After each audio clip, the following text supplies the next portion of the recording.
Good evening, everybody. Welcome to the Friday night stream. So we're starting a little bit late because, I don't watch much telly. When I do, I get into things, and I like The Traitors, and it was on tonight, and it's just finished. So 9 till 10. Wednesday, Thursday, Friday. Wednesdays, though, I watch it after our stream. Right. Okay, so who's lurking? Who's lurking? We've got Halakar. Are we lurking? Away. You're not lurking. I'll come to you in a minute. I'm just going through chat. Halakar was chatting away really early. Oh. Crazy snowstorm on the way, so I might be late. I had a joke that reminded me of John talking about different slang from across the pond. Okay, share it now in case things go sideways. 3 couples are in therapy together. The therapist looks at the first man and says, "You are too concerned with money. All you do is work. You even married a woman called Penny." The therapist says to the second man, "And you were a drunkard. You spend your whole life inebriated. You even married a woman named Sherry." Before the therapist can say anything more, the third man says to his wife, "Come on, Fanny, we don't need to put up with this."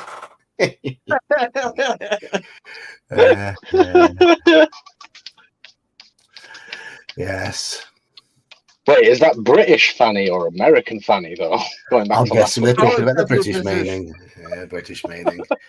So hello, Halakar. Thanks for that. Hello, Brian. Hello, Manfred. Hello, Lee. Daniel's in here as well. Hello, Daniel. Hello, Jean. Here's Nightbot. Nightbot is alive. Brian has activated the Nightbot. And we've got Richard as well. And I'm a little bit later than usual. Do apologise, but it was quite... I don't know. Was it a good episode of Traitors tonight? It was a little predictable, I thought. I'd say the fact that you're having to think about it says all we need to know. I'd like to one weekend in Discord. I'd like to play a game similar to that with people live. Oh yeah, it'd be good. It'd be good. Played a lot of Werewolf and Mafia games on message boards. I've never played a live one, but you have to have a referee for it. So I nice. Refereeing, obviously. So, but I think it'd be fun to. I think it'd be fun to observe. To get you all stabbing each other in the back. Right. So, anything else going on at the moment? Made a new character for you, Joker, didn't we, earlier? For Saturday. You have a dwarven fighter. I need the character for tomorrow. Yeah, pretty good statistics. You rolled rather well there. And with the dwarven modifiers, you've now got 3 bonuses, which is almost unheard of. Almost unheard of in 3d6 down the line. But let's see if he survives, because that is a curse. It is a curse. Getting good stats and good hit points usually means your character's going to die very quickly. It's always the naff ones that survive. Right. Where were we? We were playing this, weren't we, last week? Armies of Death. Armies of Death. Armies of Death, indeed. And I've got the number 3 circled here. Yeah, can you just give us a quick recap of where we got up to? I think we were in a pub of some sort. Right. Yes, we'd chosen to go and talk to a rogue. Yeah. And there was various people we could choose to go and speak to, and we chose the rogue, and that's where I left it. Okay. Yeah. Okay. So, are you all sitting comfortably? Now I shall begin. "I'm not interested in talking," the rogue says sternly. "Now shut up and go away." Do you decide to do as he says and move to another table where the 3 vagabonds are sitting, or are you going to continue talking to the rogue? Continue. So continue talking to the rogue, or divert your attention to the vagabonds. I'm gonna just elect to not carry on talking to him. Yeah, so, no. Chat.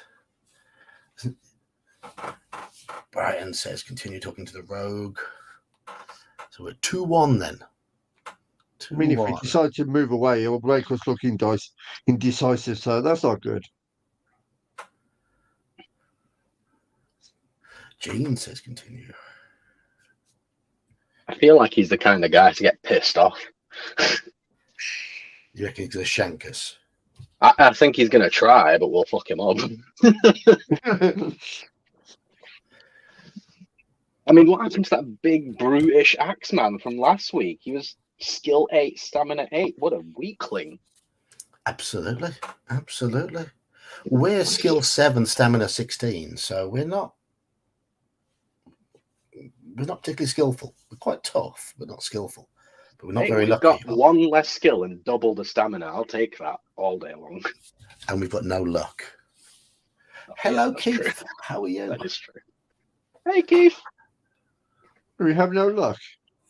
We've got no luck. We've got 5 luck we've left. got. Is it? I thought we had 6. Oh shit. 5. Even worse. 5. So Right. our So the chances first are decision. less than average. So the first decision is by votes of 4-1. We have chosen to keep talking to the rogue. Your guy's funeral.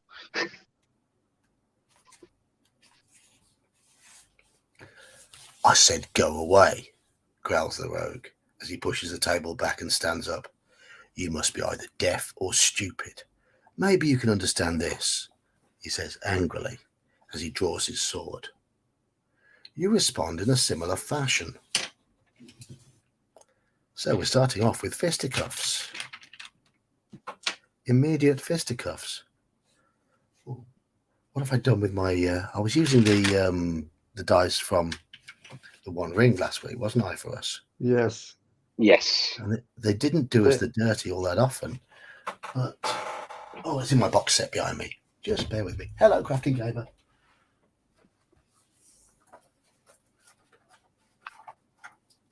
I could use the Vasson dice as well. But here, haven't opened those yet. Oh, new dice. Yeah, let's do that. New dice? Yeah, go for it. I've got to open the box. Spread the virginity of the dice. Okay, let me have a look. Okay, joke. Dice that came with a Vasson. Oh, yeah, roll those dice. I want to hear them clack. Before anyone chimes in, that's how the Swedes pronounce it, Vasson. Interesting. In English, it would be Wiesen. But, oh, okay, that's... And in German, it also did the same. not be Vason, which is what I hear a lot of people call it, and what I used to call it before I found out. Right. Yeah, if I didn't know, I'd call it Mason as well. AE is never A. In Swedish. Can you think of in any English word where AE is pronounced A?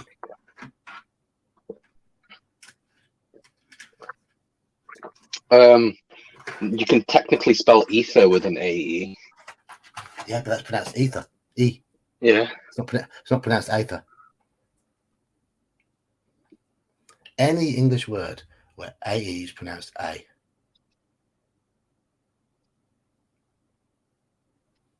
I can't. I don't think so. It's not really an English thing, though, is it, to have AE? No. Encyclopedia? Encyclopedia. The American spelling is with an E. The English spelling is with AE.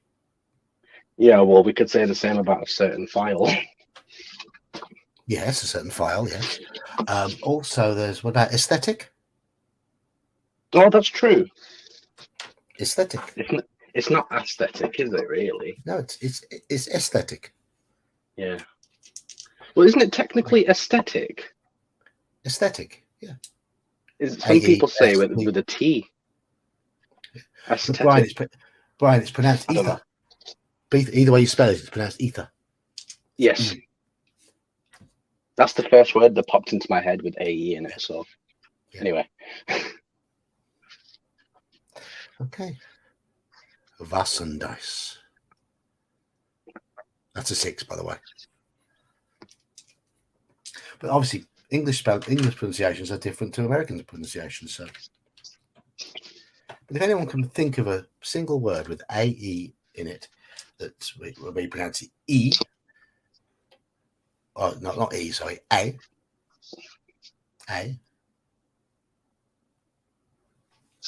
Oh, nice one. Nice one, Hungar. So, Yay! are you going to manage to stay out of it for 2 weeks? Mm.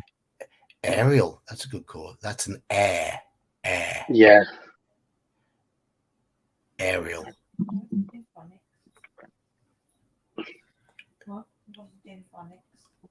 We're just looking for ah, right? Just the simple AH sound. Ah. Well, so aerial there is aerial. So it's air. Yeah. But can't think of it anyway. It's A. Aerial. Aerial and Aerosmith. Again, it's air. It's not A. Airplane. It's just whenever I see people mention this game, they call it Vason. A lot of people just call that Vason. But AE is never A. It's never an I-A sound. It's always either an E or AE is aerial with a AER is air. Any Swedes in the chat? Can you confirm? I know. Well, I've heard a Swedish guy, and he says it is Vassen. Okay. Vassen. 2 surgeries in 5 days. No, that would not be fun. You're probably still high as a kite. But chill out. Put your feet up. Let's hope you don't have to go back in again for a long, long time. Right. We have a fight to do anyway. We have a fight to do. We are fighting against a rogue who has the same skill as us.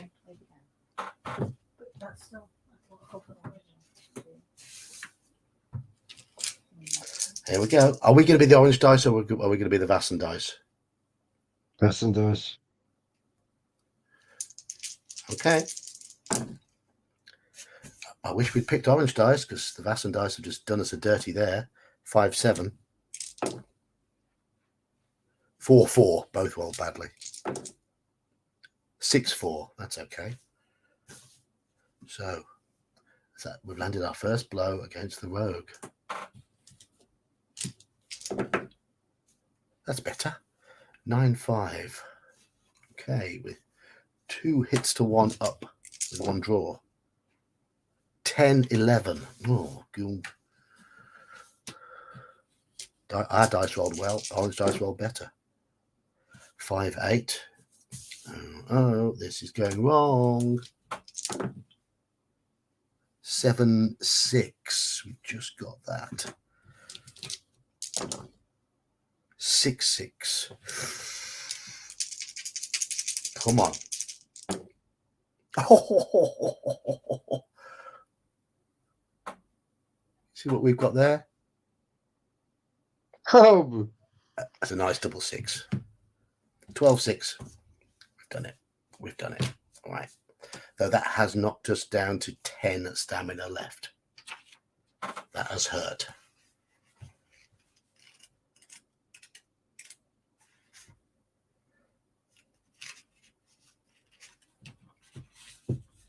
Is that what's happened, Lee? I haven't been on many streams this week. If it's to do with being badly diagnosed before, then that's a big issue.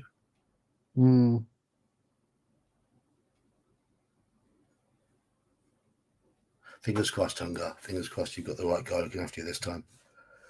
The crowd of people who watch the fight inside the tavern do not look pleased at the outcome.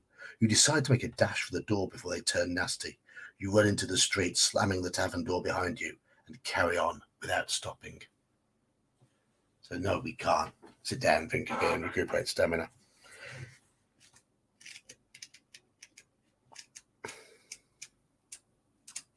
Oh well, so much for talking. Talking was not good. After passing a row of old wooden houses, you come across a curious shop. There is nothing displayed in the window except straw and an empty birdcage. Brown paint is flaking off the window frame and also the door, above which is a sign which reads "Pets, Normal and Unnatural." Do we enter the pet shop or do we keep on walking? Well, I'm curious to find out what the unnatural ones are. Of course you are. Yeah, Oh, let's yeah. see what's in the pet shop.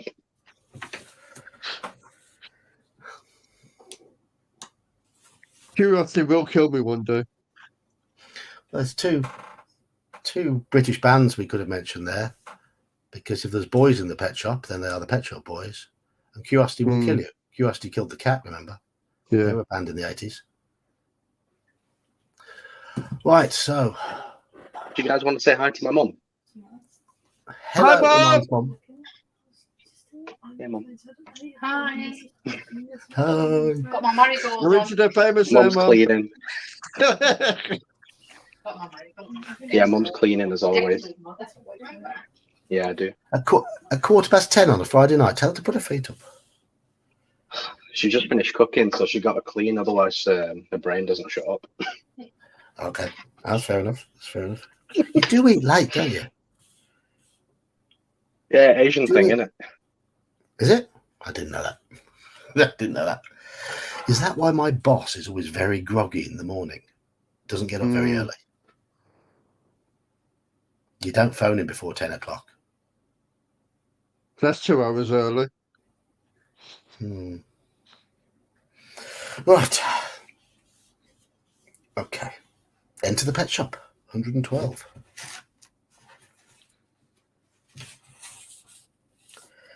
As you open the door, a small brass bell tinkles above your head. A thin, bearded old man is sitting on a stool behind a wooden counter, talking to a large crow, perched on his hand. "Who's an ugly boy, then?" squawks the crow in reply, much to your surprise.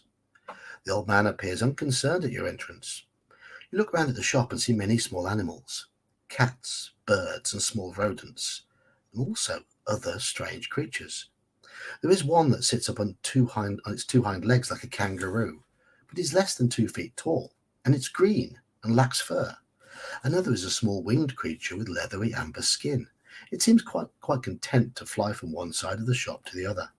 Other creatures are equally odd, and you are standing looking at them in amazement when the old man says, "You are fascinated by my pets, are you not? Are you interested in buying one of them? I have both household pets and familiars that can talk. Some are very special indeed and can even create a little magic.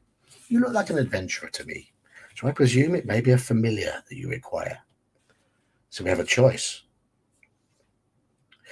Would you like to buy a talking familiar, such as his crow, or would you like a special creature?" Ooh, So, talking familiar or special creature. special creature. Lovely shop. See, there he is. Oh, it's over there. There's him. There's his crow. Special creature. I quite agree. Special creature. Sorry, can you run through the options again? Do we buy a The crow talking or the familiar, special such creature? as do we buy his crow who can talk, or do we buy a special creature? Which one is the familiar? I want a familiar. The crow.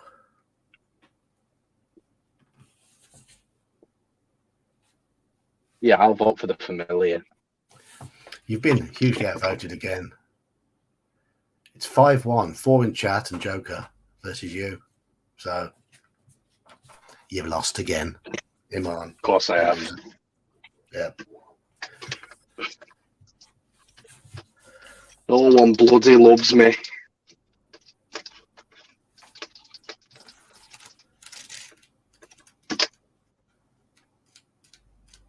It's true. No arguments from you. What I'm actually quoting a song. Oh, okay. Portishead, Sour Times. You know the song? No, I don't, sadly. Ah. Ah. Early 90s, I think, weren't it? Yeah, about 94-ish.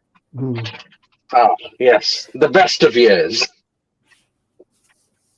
Of course, the year of your birth. Might I suggest? No, that you buy this that makes it the worst. Joking. Might I suggest that you buy this wonderful little hopper? The old man says with a smile, pointing to the kangaroo-like creature that you were watching a moment ago. His name is Rube, and he'll perch on your shoulder quite happily all day long. Although he can hop along at walking pace if you tire of him sitting on you. Not only does Rube speak, he can cast an invisibility spell on himself and on you too. Oh. Well, I thank you. If he happens to be sitting on your shoulder, just say 1, 1, 1, and puff, you're invisible. He also understands the troll tongue. All I'm asking for Rube is 50 gold pieces. Do we buy Rube the Hopper for 50 gold pieces? Just to leave the shop. Mate, I believe him. I think that's a bargain. Go for it. Okay. It sounds believable just because he went into enough detail, but not too much detail. So I'm going to go You went for into it. lots of detail, didn't he? Lots of detail. Yes, yes. So yeah, it looks like it's going to be pretty unanimous to go for Rube.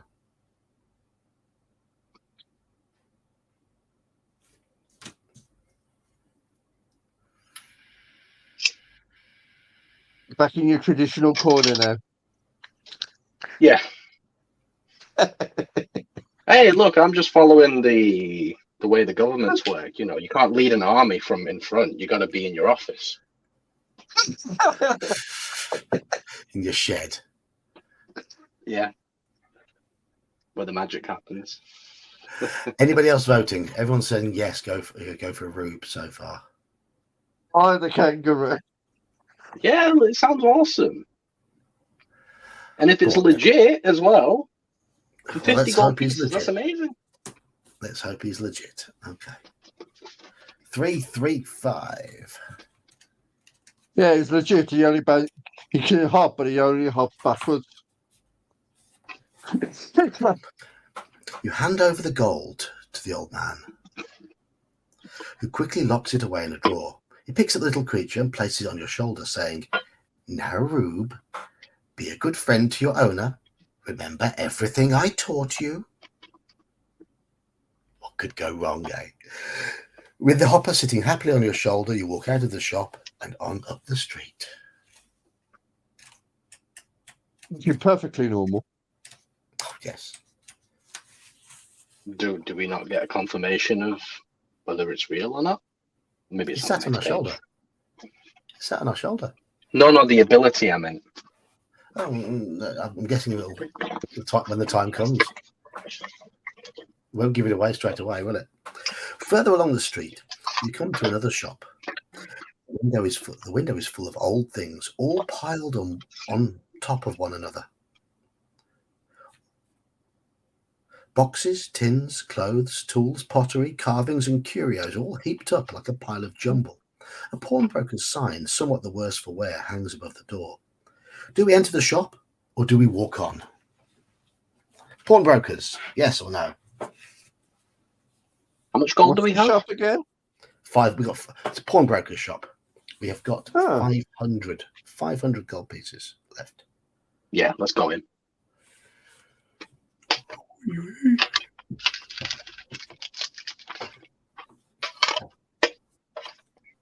Oh, why not?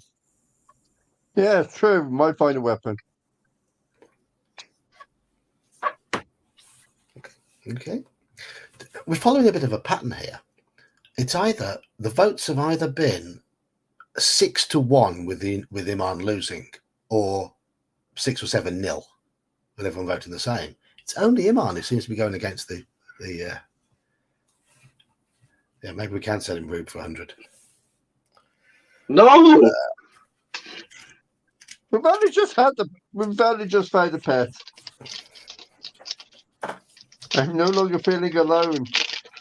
Mate, Gene's if a he fucking actually has the power of invisibility, I ain't selling him for shit.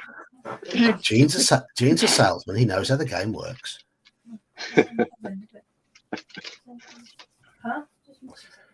Inside the shop, you're greeted by a friendly old woman who calls herself Bonnie.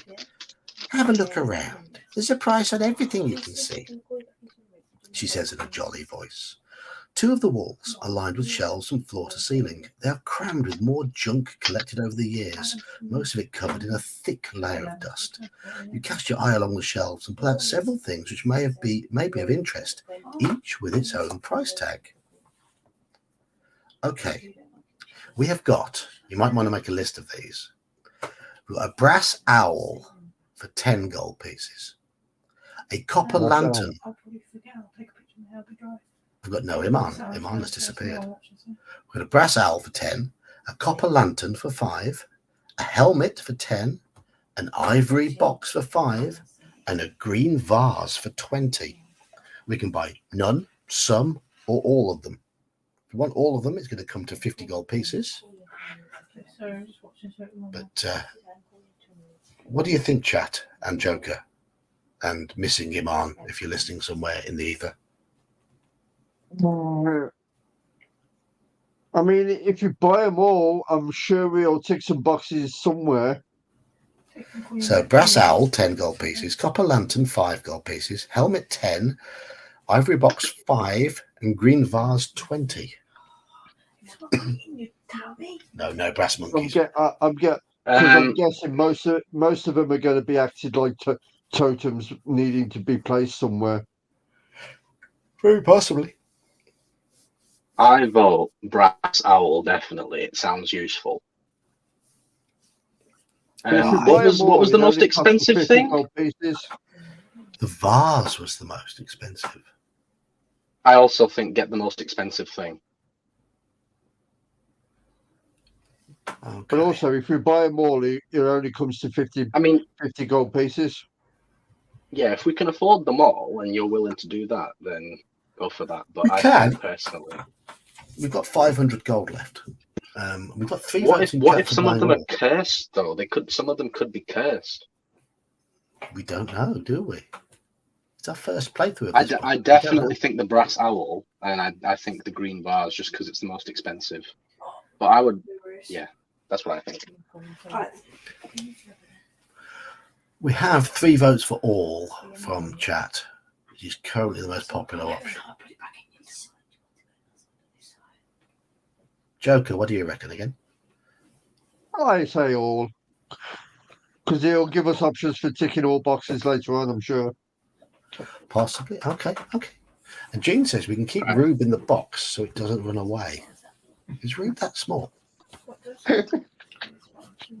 Small enough to perch on one shoulder. No, keep the owl in the box. Rue on the shoulder.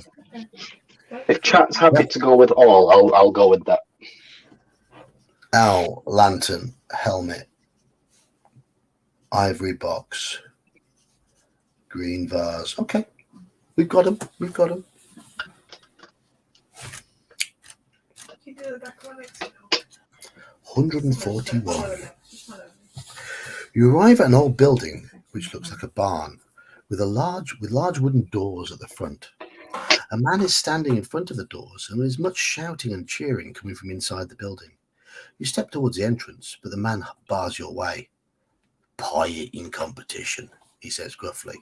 5 gold pieces to go in, and then you can join the competition against Big Belly Man if you think you can out-eat him. Mind you, nobody ever has, I think I should tell you. Do we try and do the pie eating competition, or do we walk on? Pie competition. I'm so curious. Where are we? With the pie factory? Pies or no pies? Which is I'll let chat decide on this one. They all disagree with me anyway, so fuck it.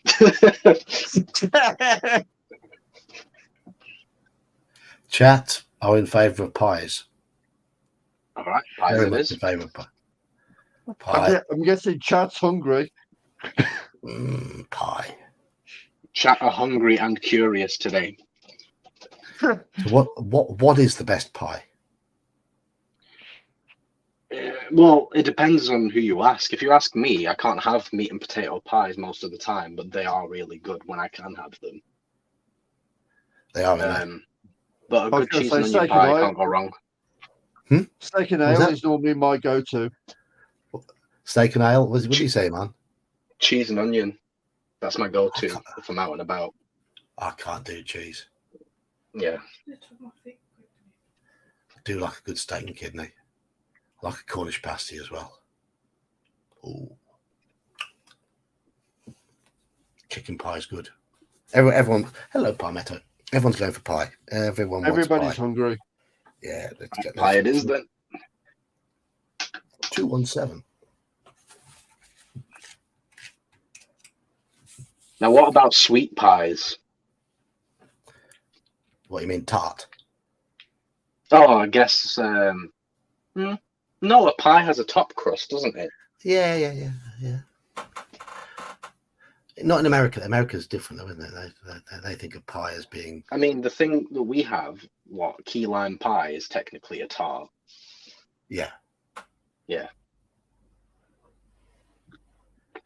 And that's I do mine, like by the way. Key lime pie is good. Jamaican beef patty. Mm. Mince pies are good. Do you like mince pies?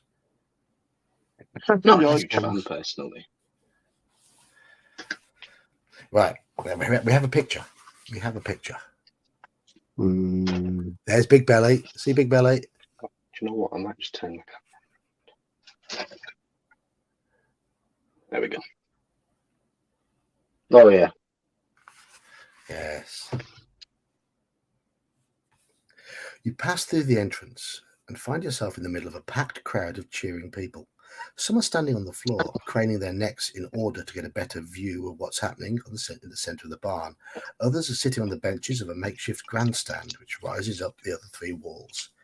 You squeeze your way through the crowd to find out what's going on, until you come to a circular wooden barrier, inside which two men are sitting at a table, one at each end, gorging themselves on two huge pies. The man to your left is so absolutely enormous that a half-moon shape has been cut out of the table where he is sitting so that he can reach his pie.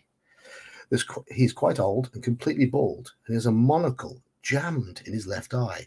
His gross body looks all the more obese because of the tight black leotard that he's wearing with his name, Big Belly, embroidered in yellow letters across it. His opponent himself, a huge man-orc, looks small in comparison. A dwarf, who you are told is the referee, is standing on the table between them, making sure that all the pie is being eaten and none is being dropped on the floor. Suddenly, Big Belly Man half rises and punches the air with both hands, and a loud cheer goes up to celebrate another victory. The dwarf calls for order and then announces the result. Ladies and gentlemen, the winner of the rat and turnip pie eating competition is Big Belly Man. Not quite meat and potato, it's rat and turnip. Another cheer echoes through the room before the dwarf can continue. When the noise has died down, he proclaims, after a 5-minute interval, Big Belly Man will challenge anybody to a fish and custard pie eating competition. All challengers sign up here, please. Do we enter the competition or do we leave? Fish and custard pie. Enter or leave? We're already here. Let's go for it.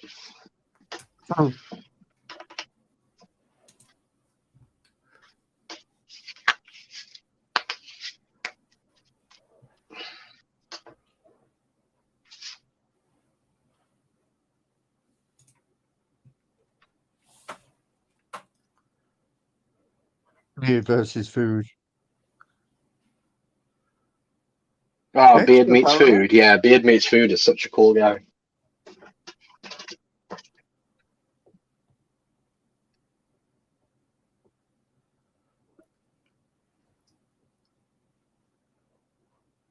comment on one of his videos the other day. He got like 300 likes. I was like, fucking hell, okay. Cool. He does come across as a decent bloke, doesn't he? Well, he's from Leeds. He's proper northern, isn't it? Okay. Looks like we're entering.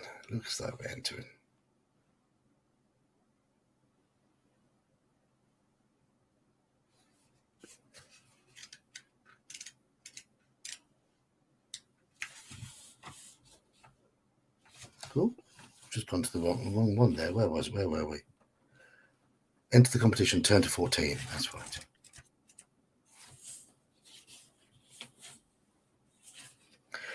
You find yourself the only challenger, everybody else being unwilling to take on the great big belly man.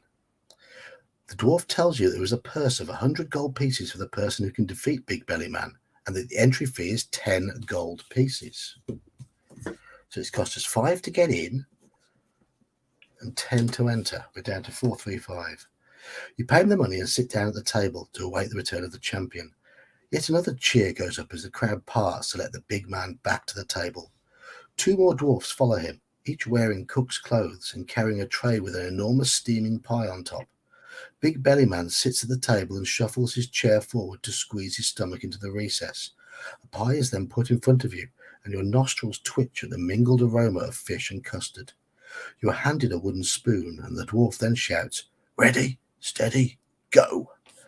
You plunge your spoon into the pie and begin to eat. To determine who wins, dice must be rolled. Roll 1d6 and add this number to your skill score. After making a note of the total, roll the die again and add the new number to Big Belly Man's pie eating ability, which is 13. Right, okay. Shit, so we need a 6 then. But then you continue until Big Belly Man's score reaches first, or your own score reaches 40 first. So it's first to 40. Okay. This is tough. Because he starts with a 6-point advantage, but we roll first. Oh, I get it. Right, yeah. Okay, so I've rolled a 4 for us, which takes us to 11. And a 4 for him takes him to 17. A 6 for us. The Vassen dice are good. A 4 for him. He's on 21. 17, 21 at the moment. A 2 for us. And a 2 for him. 23. 19, 23 at the moment. A 5 for us. So we do nudge ahead there, but then he gets... Can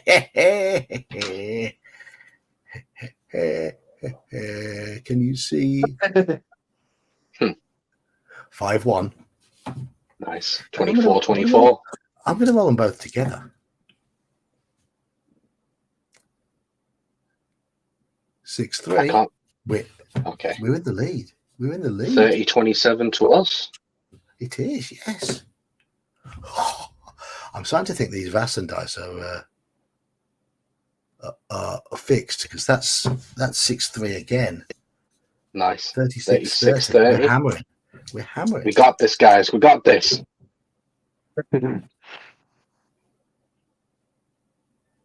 Yeah, we won.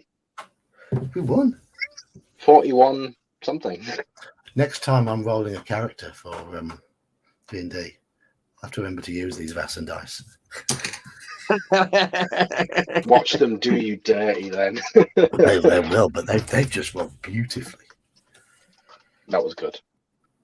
60.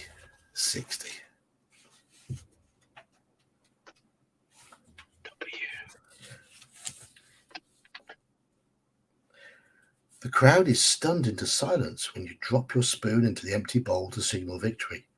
Big Belly Man, his mouth still crammed full of pie, shows his anger by brushing the pie bowl off the table so that it smashes on the floor. Shaking his head in disbelief, the dwarf hands you the purse containing 100 gold pieces. If you'd like to stand on the table and make a speech about Aglax and your wish to hire 10 stout fighters in exchange for the gold you've just won, let us know. Or shall we just leave with the gold? No, that sounds like a good idea. Let's hire some more guys. Hey, if they're not going to side with us after we just beat Big Fuck Off Belly, When are they going to side with us?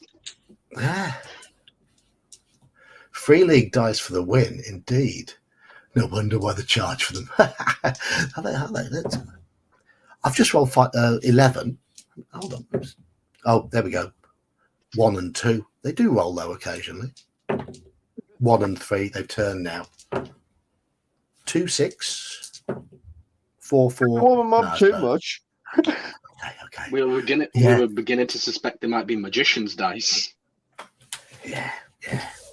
Coco. Yeah, I got the inspiration as well. For those who are too young to remember, there was a British wrestler in the Big 70s. Daddy, more like. Big Daddy, yes. Big Daddy. I grew up with him and Giant Haystack. And Johnny Saints. Big Daddy's first name was Shirley. Johnny Crabtree. Wow, okay. He was a bloke called Shirley. But And Crabtree was his last name. Yeah. Given that he was about 6'5", 6'6" I'm guessing he didn't get too much trouble for being called Shirley. No. Surely you It can't be reminds me of a serious. Johnny Cash song, really. The boy named Sue. Yeah. I hate that name. Giant Haystacks was massive, yes. Giant Haystacks was huge. I think he was 7 foot. Yeah, but he done okay for himself in America for a short time. Yeah. So we're hiring 10 stout fighters. 1/6 live. The crowd listens intently as you tell them of your quest. However, unknown to you, one of Aglax's spies lurks among them. A dagger flies out from the sea of faces. You just glimpse it out of the corner of your eye. Roll 2 dice. If the number rolled is the same as or less than your skill score, turn to 293. I've just rolled over our skill score. Turn to 122. We've been hit by the flying dagger. Oh, did we not dodge? No. With a full stomach, your reaction is slow. You feel a sudden pain in your side as the dagger finds its mark. Test your luck. Oh, shit. Indeed, we are unlucky. I've just rolled. Our skill's 7 and I rolled 8. Our luck's 5 and I rolled 6. That looks 4 now. Unlucky. 272. God, I hope we get a chance to restore our luck at some point. Who knows? You slump down on the table, suddenly gasping for air. You become unconscious, and death quickly follows. As the crowd moves forward to see what is happening, a dark hooded figure slips quietly out through a side door. Aglax will be pleased with his assassin. Oh shit, we just died? Mm-hmm. Oh, We great. just died. Yeah. The dice did us dirty. Fuck. Yep. We're dead already. Shit. Chat. We're dead. 44 minutes into the stream and we are dead. That's good, isn't it? Right. Do we do this one again or do we do something else? Can we do a vote? Yeah. Well, okay. Armies of Death again or something else? Have you found the previous book? Death Trap Dungeon? No, I haven't found that yet. Armies of Death again or something else? It's up to you. All of you vote. What would the something else be? Repeat. Armies of Death. I mean, personally, I'm not happy with that as an ending, so we need to do it again. Oh, God. Who is? Okay. I mean, with the Call of Cthulhu, how that ended, we were at the end of the journey, so it sort of felt like, we were ready for it to end anyway. You think we're jinxed for dying? Okay. Oh, speaking of dying, my connection just died. Sorry. The rolls weren't on our side there, that was all. It didn't help starting with bad skill and luck, did it? I think this book seems to hit luck and skill quite hard. Yeah, if we could get a skill 10 plus, maybe that would put us in a lot better stead. Well, shall we see? Shall we see what the dice say? I vote Armies of Death again.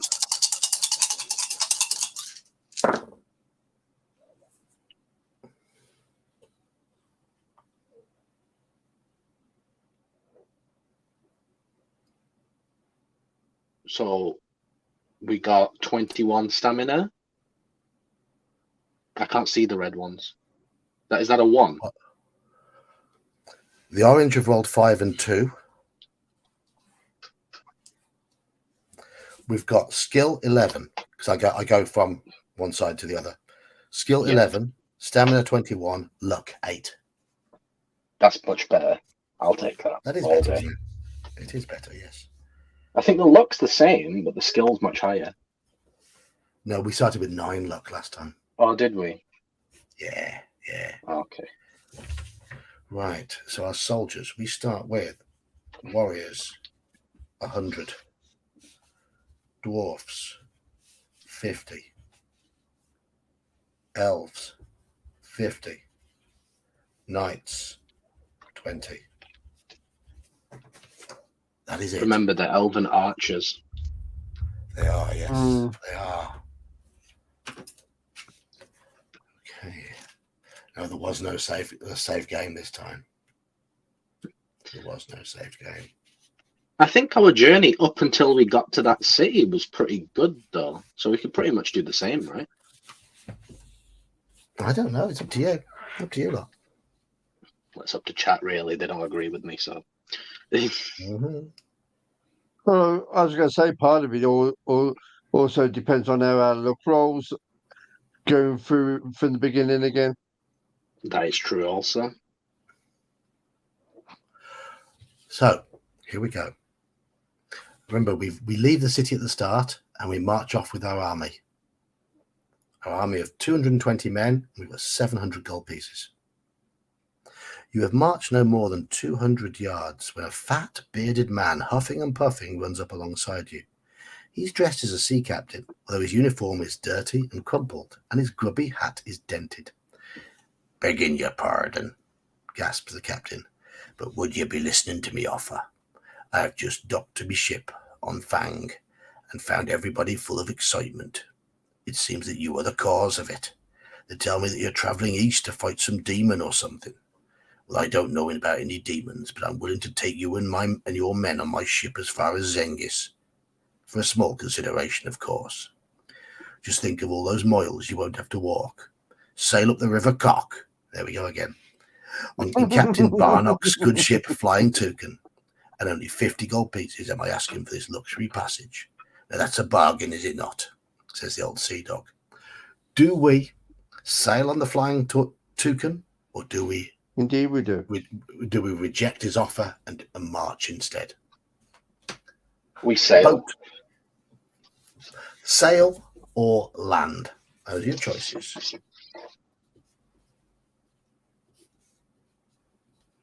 Sail or land?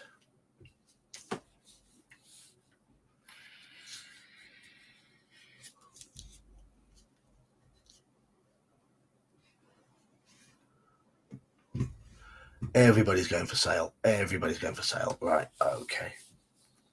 He said sail.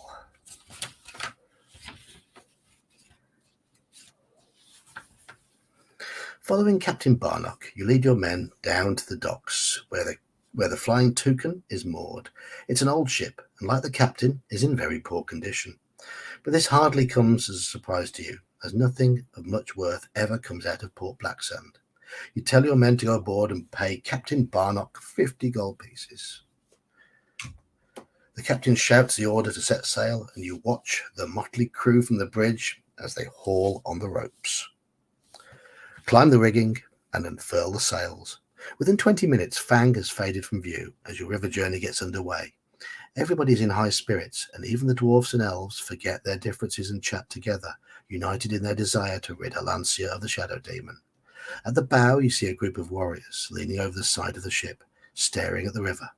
Suddenly, one of them points upriver and shouts, Look, a flying barrel floating towards us. Is that a flying barrel? No. Look, a barrel floating towards us. You look over the side and you see the large sealed barrel bobbing in the water. Do we haul it in or do we sail on without stopping? Like me, ignore it. I was going to say we hauled it in last time. It contained apples. We Didn't ended it? up fighting.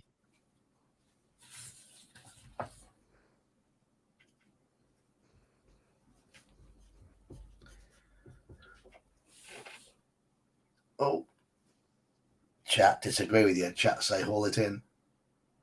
Go for it then. I thought they might. But they might, yes. We hauled it in last time though, and we just tossed it back. So what's the point? Or maybe this time you want to eat them. We shall see. We shall see. Okay. 5-2. 5-2. The live panel are completely outvoted.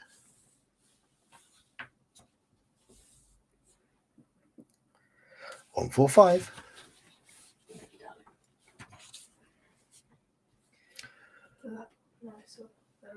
A bare-chested warrior dives into the river and swims to the barrel. A rope is thrown to him, and he ties this round the barrel before being hauled up by the deckhands. With a buzz of excitement, the lid is prized off the barrel, but the contents are disappointing. The barrel is half filled with apples. Do we hand them round to the men, or do we toss them overboard?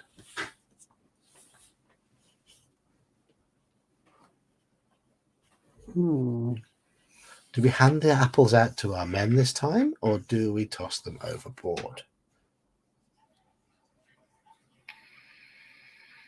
The first one. Toss them. Get rid of them. What did you say, Joker? First one.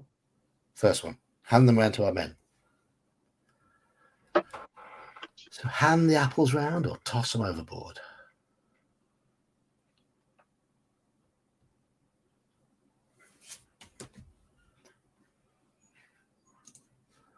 Tell the crew that your name is Toucan Sam.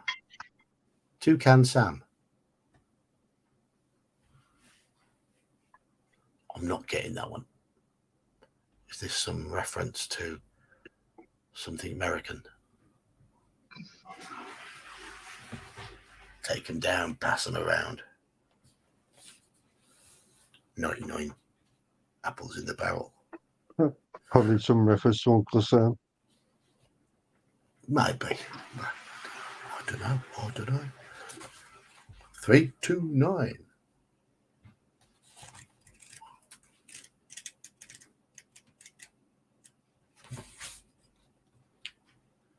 Paul. What? Oh, Jake, come and get this. Okay. As anybody in Fang could tell you, a barrel floating down the River Cock is not an unfamiliar sight. It happens at least once a month, and the citizens of Fang have learnt through bitter experience to let it float by and out to sea. The barrels are put into the river by a mad hag who always poisons the apples first, and this is no exception. Roll the d6. Jay. I did say. I mean, I didn't know, but I did say. Roll a 6, so we go to 54. Oh, shit. Toucan Sam, the Fruit Loops parrot. Okay. Oh, is that his Don't know. name? I didn't know he had a name. I didn't know. I don't know Fruit Loops. Yeah, that is an American thing. I don't know Fruit Loops, sorry. It's a cereal. Ah. Shreddies. Bran Flakes. Weetabix. It's about as far as I go. Half an hour later, after eating the apples, some of the soldiers become ill, yourself included. Deduct 2 points for your stamina and 1 from your skill. Fuck's sake. Their health quickly deteriorates and 2 die quite quickly. Before the day is over, 5 in all have died. So we lose 5 warriors. And also take 1 off our luck as well. You regret your decision to give the apples to your men and resolve not to be distracted from your main objective in future. Yes. Don't be distracted, chat. Chat, if we do this again, remember, don't eat the barrel apples.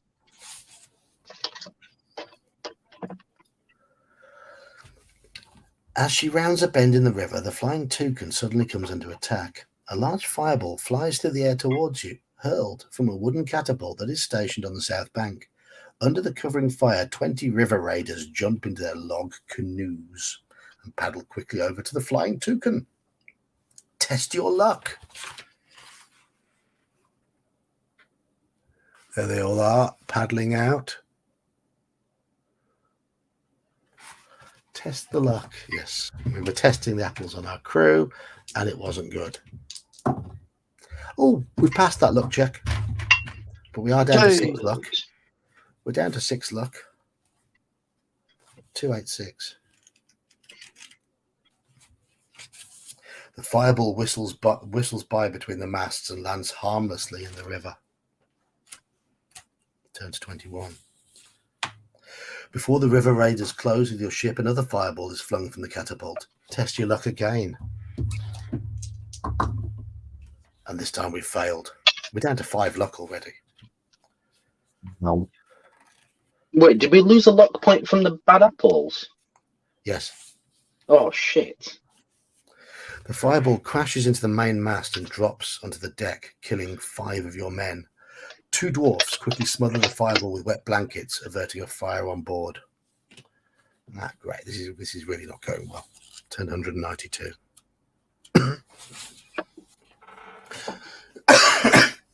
The river raiders are obviously unaware of the number of soldiers on board your ship. Otherwise, they will not have attacked with only 20 men. As they draw closer, no more fireballs are released by the catapult, and you must decide what to do. Do we order the elves to loose the arrows at the raiders, or do we let the raiders climb aboard? Elves, or let them board? We definitely fired at them last time. Mm-hmm. Yes, we did.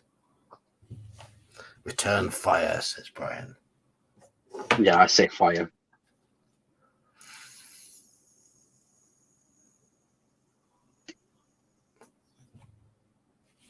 You've got this Omen Owl thing on at the moment where you hop out and hop back in again. That's what he does all the time.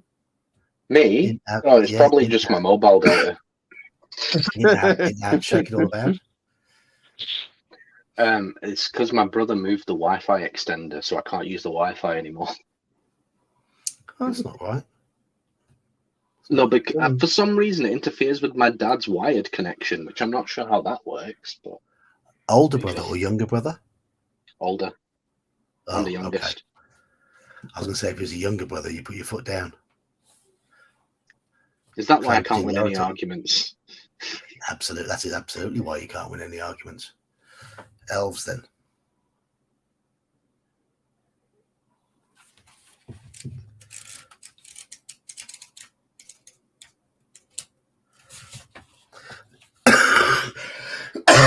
Excuse me.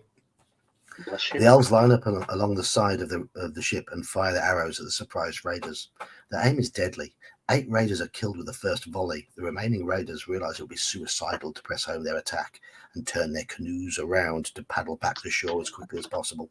A great cheer goes up from the deck of the ship as you sail upriver, away from the routed raiders. Turn to 309.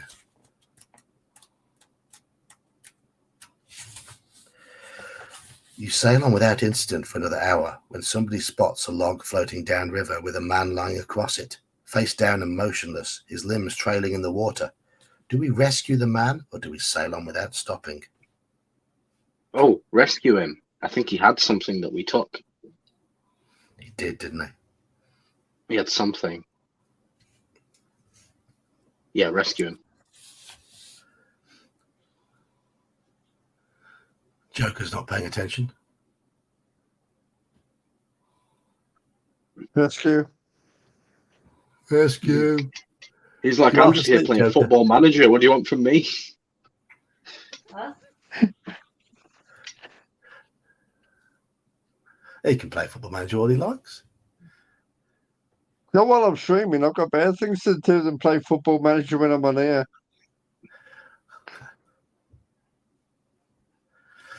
Okay, rescue 119. A warrior dives into the water and swims over to the log. He's dead, shouts the warrior, and there's an orc's knife sticking out of his stomach. There's also a gold key hanging from his neck on a piece of string. Shall I take it? Yeah. Do we get the key, or do we leave the man and the key alone? Oh, Take the key. We were okay last time. We were, weren't we?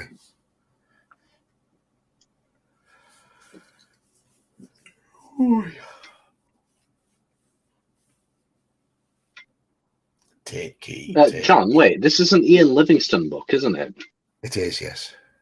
Yeah, we're probably going to need a bunch of items. Yeah. Yeah, he does like his items, doesn't he? He does. Which is why I said buy everything. Mm-hmm. All right.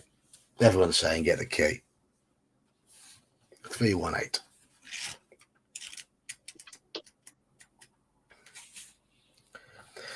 The warrior takes the key from around the dead man's neck before letting him drift on downriver to the sea and a watery grave. The warrior then swims back to the ship and hands you the key. Inscribed on the barrel, you see the number 222. It's items list here. Key 222. Making a mental note of the number, you slip the key inside your pocket and order Captain Barnock to sail on. 2, 3, 4.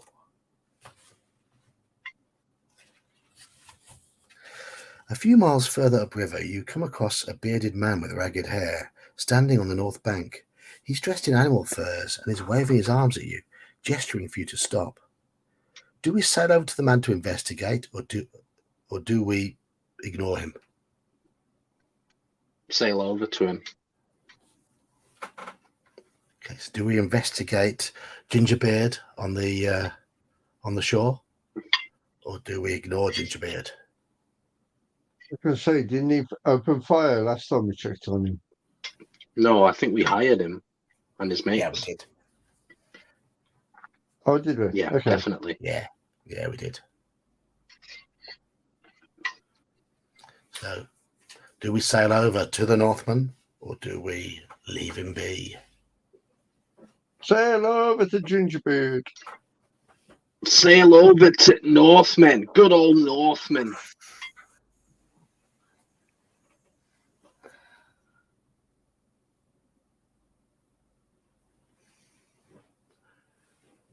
Lee, Brian, and Keith all agree with you. All agree with you. So that's 5 votes for 5 votes to 0. So no one's saying ignore. That's good. That's good. Turn to 298.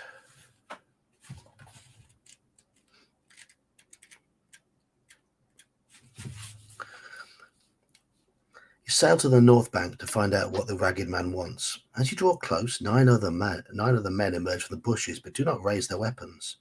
The one who waves to you drops his arms and shouts, "Greetings, stranger. I and my fellow Northmen have heard of your noble quest and wish to join your army. For 10 gold pieces a man, we will fight by your side to the death if duty calls." Do we hire the Northmen, or do we sail on without them? Jean's already saying hire. Hire them. Hire. Not the least because we actually lost some dudes now. Hello, Slan, and hello, Jeb.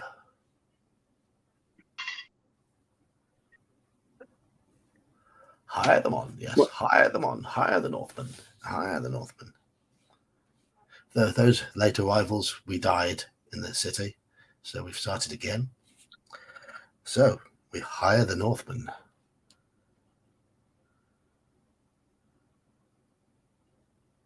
Turn to 30.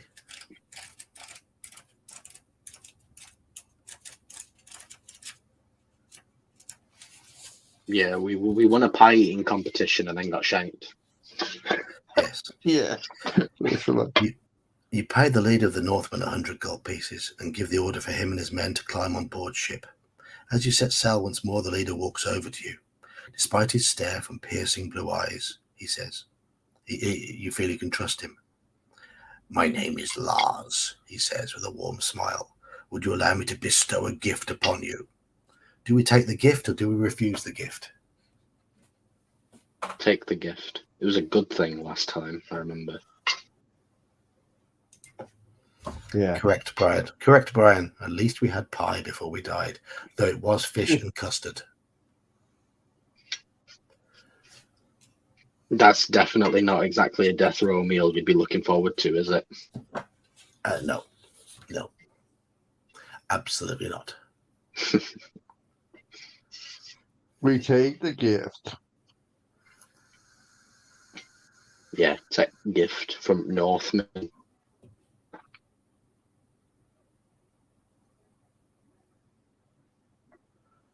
Yes, death row meal. Death row meal. Fillet steak, cooked medium rare, big chunky chips, some curry sauce to dip into. Does the Oh, it's world got to know be what peppercorn sauce, man. It's got to be peppercorn sauce, especially with a fillet. And I would have something to completely knock me out. So I wouldn't. Absinthe. Yeah. Absinthe is usually a cocktail called a corpse reviver. No, really. Yes. What's the other ingredients? I can't remember. I know there's absinthe in it. Sounds more like something that'd make you a corpse. Yeah. You know, absinthe is poisonous. It contains wormwood. Is it actually? Poisonous. Yes. Wormwood is poisonous. Oh. Lars reaches inside his furs and pulls out a long curved tooth attached to a leather thong. This is the tooth of a yeti, Lars says with pride. If you wear it, you will never be attacked by werewolves or any other lycanthropes.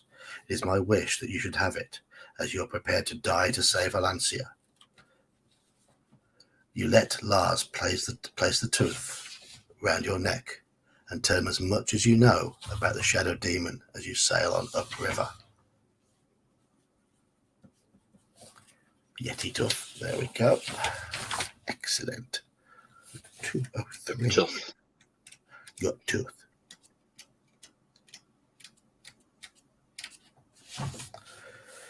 Sometime later, Captain Barnock walks over to you and says, "We'll soon be dropping anchor for the night.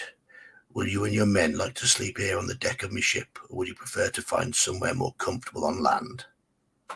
Sleep on deck or sleep on land?" Alaka, what did we do last time? Sleep on deck. I think we did, because I remember saying that it'd probably be safer than going on land. We'd be away from everything. Yeah, you did. But I can't remember if that's what we actually did. Alaka We will did. remember. We slept on the deck. Well, that's my vote then.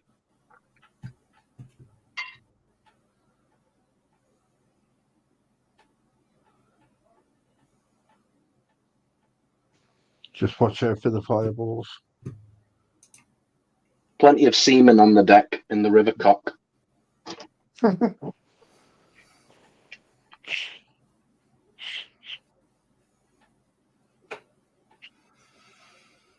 would have had 5 more if they didn't want to be seamen, but they interjected earlier.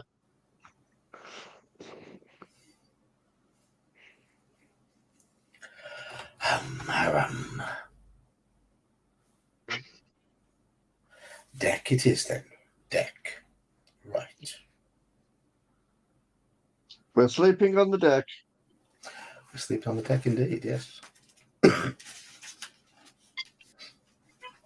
Not long after midnight, something disturbs your sleep, and you wake to see a bright moonlit sky. Barely moving your head, you look left and right and see a shadow moving near some barrels tied amidships. On the bridge there is no sign of the lookout, and you immediately sense danger. Grabbing your sword, you tiptoe towards the barrels, crouch down. Something that glints in the moonlight is suddenly hurled at you without warning. Instinctively, you duck. Roll 2 dice. If the number rolled is the same as or less than your skill, turn to 2, 4, 6. Our skill is 10. I have rolled 4. Yes. A silver trident flies over your head and thuds into a mast behind you.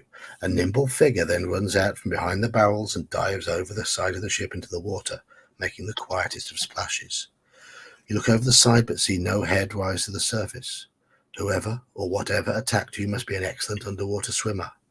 You walk over to the barrels to see watery, webbed prints on the deck, perhaps those made by a fishman. Test your luck. Our luck is 5. I've rolled 7.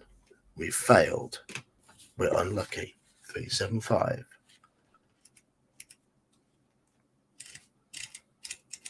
Oh dear.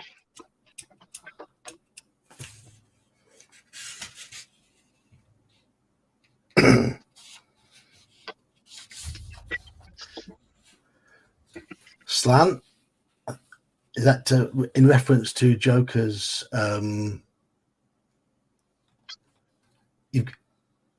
Is it the pictures behind him, or is it his T-shirt? Nudge, nudge, wink, wink. Say no more. Doctor Who and Joker. So it's one of those 3, I think.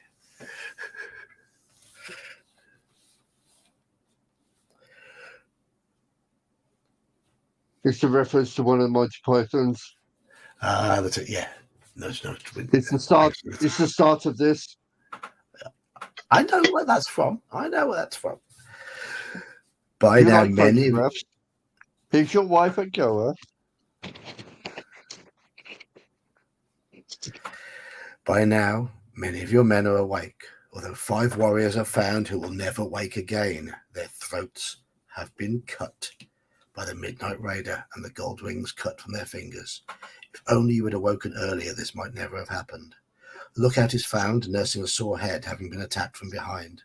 An extra man is put on watch for the rest of the night. Not long after dawn, Captain Barnock gives the order to set sail upriver. 188.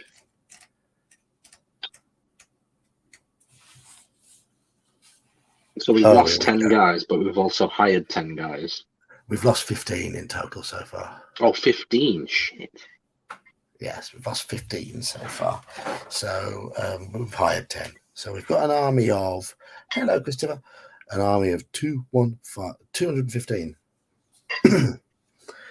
2 hours later, the tranquility of the river trip is suddenly disturbed by a shout from the crow's nest of, "River pirates! River pirates!" Captain Barnock reaches for the telescope and fumes and curses as he focuses on the ship coming downriver at full speed. He hands you the telescope and you see the reason for his concern. The pirate ship is of the type built by Northmen, exceptionally sturdy and with a huge iron ramming spike protruding from the bow. Double rows of oars extend from each side of the ship, giving added speed. The Flying Toucan is obviously no match for the pirate ship, which steers a ramming course. Captain Barnock starts to fluster, not knowing what to do. So, do we raise a flag of surrender, turn the Flying Toucan towards the north bank, or order the Flying Toucan to turn around and outrun the pirate ship? Surrender, north bank, or run away? North Bank. Definitely no surrender. I was going to say, we didn't surrender or outrun last time we turned, didn't we? We turned to pretty the sure north we bank, did. didn't we? Yeah.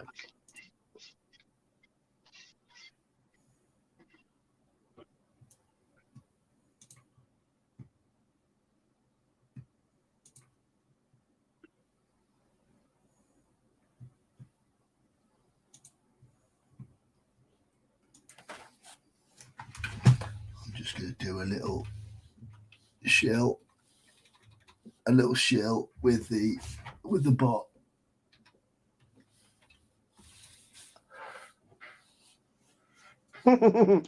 Oh dear, they owe Slam money. We better go to the north.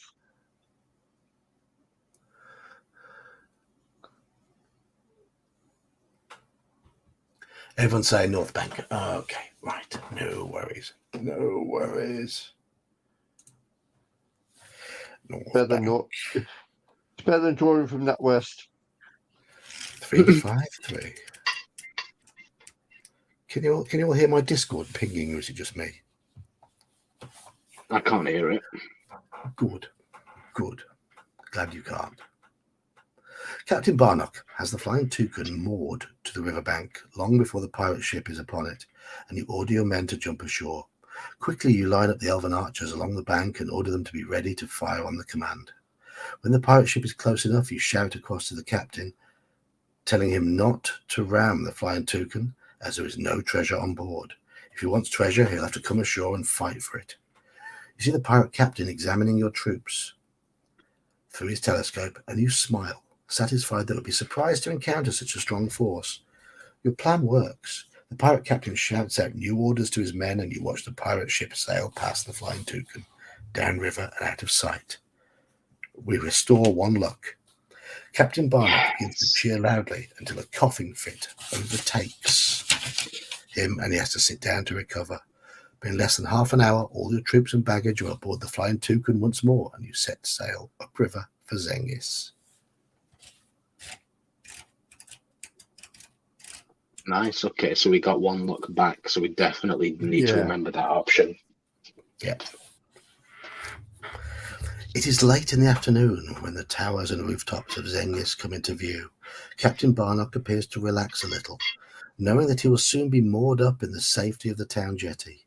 Before going ashore, you appoint a warrior named Lexon as your second in command, and turn to lead your men to a field outside the town walls and to pitch camp there. You don't want them getting into trouble, and you want them well fed and rested for the next day's march. You tell Lexon that you will spend the night in Zengis in order to recruit more troops and perhaps find out some rumors about Aglax, the Shadow Demon. As your troops march down the gangplank of the Flying Toucan, you bid farewell to Captain Barnock. You walk through the main gates of the town and decide to head for the nearest tavern, a place where you might expect to find both warriors and rumors.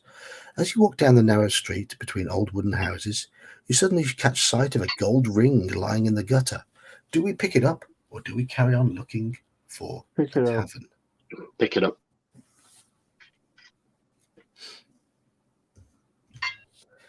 Gold ring or ignore gold ring? So we've got 2 votes for gold ring here.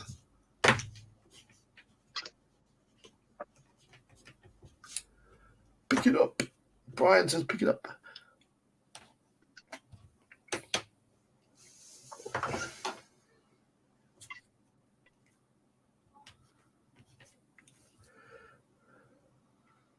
Free gold. Pick it up. Pick it up. Everyone say pick it up. Everybody. Everybody. Okay. 292.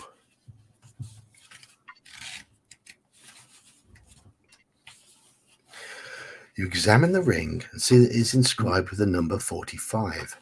Suddenly you feel a tap on your shoulder. Whirling around, you are confronted by a huge bald man looking angrily at you. An ugly scar runs across his face from above his left ear to the bottom of his right cheek. His bulging muscles stretch his black leather tunic, and you are quick to notice that he's brandishing a battle axe. A throwing axe is strapped to his leg. He points an accusing finger in your face and growls, "That's my ring, stranger. Give it to me or die." You notice that his fat fingers are far too big for the ring and decide that he's obviously lying. Do we give him the ring? Do we run away, or do we fight him?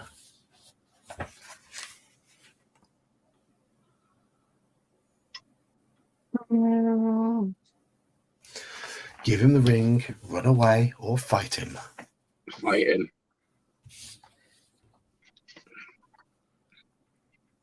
Sounds like a valid option. We did fight him last time, yes. We did. Yes. And we won. Because he's a weakling. He's not particularly strong. You're correct. And we're stronger this time as well. Nerdy Ogre wants to fight as well. Hello, Nerdy Ogre. He's probably got more bite than bark. Indeed he has. Indeed he has. If you remember. So we fight him. 150. The axeman stands back, cutting a figure of 8 through the air with the battle axe, which he wields in both hands. Right, we have the advantage here. 8-6. That's a fine start. That's not good. 2-11. Oh. Oh, indeed. Oh, 12-5. It's 2 12s we've had from these dice now. 5-7. That's a tie. 6-8. That's another tie. Come on. 9-8. That's a win for us. Yes. With a 2-point advantage, we should win about 3-1, shouldn't we? I'd have thought. Mm. Oh, Not sure what the actual probability is, but yeah. It's something like that. Something like that. And we've won. Finished with a 10-6. We lost 4 stamina in the fight and hit him 4 times and had 1 tie. So I think the dice are slightly against us. If you win, turn to 101. Only slightly. While taking his axe, so we've got his axe, you spot a leather pouch on the axeman's belt. Before you have time to open it, however, you see 2 town guards running up the street towards you.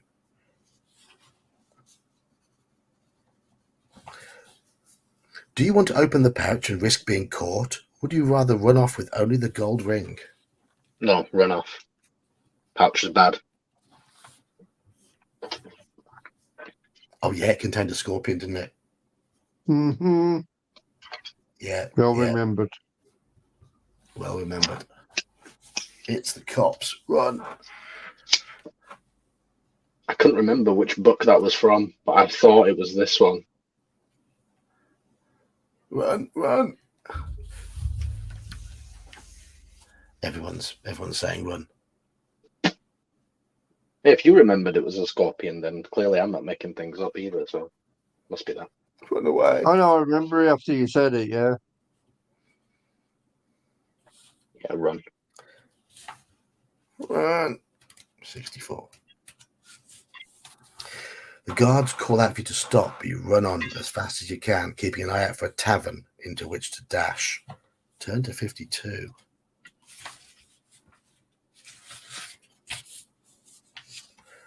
Two minutes later, you see a crooked wooden sign hanging over the door of an old wooden building. A crude drawing of a dragon is painted on it, above the words, the Black Dragon. There is much shouting and laughter coming from inside the tavern, and you decide to enter at once. You climb a few well-worn steps and push open the heavy oak door, even though it is daytime. The tavern is dark inside, and candles are burning as the small, grubby windows let in virtually no light. From the doorway, you see that the tavern is bustling with life, although none of it looks too savoury. Groups of cloaked vagabonds are huddled together in dark corners, while boisterous rogues, much the worse for the ale they've already drunk, sit in the middle of the tavern, insulting all who pass by them, including the harassed barmaids who have to squeeze between the tables carrying their loaded trays. You look from table to table and decide where to sit.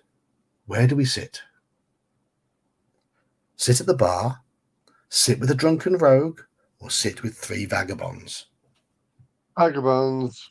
Right, I know this is where we sort of picked up from today, but I swear there was another option when we sat with the rogue, other than to talk with him. I think it was to leave him alone. No, before that. I swear we had an No. option to make a bet with him. No, because we left last week with the choice of either 3 of them, and we made our choice, and that's Hello, where Manfred. we ended it last week.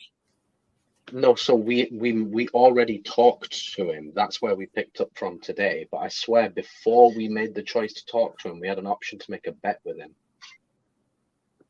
So I'm gonna go with the rogue. But don't fucking talk to him.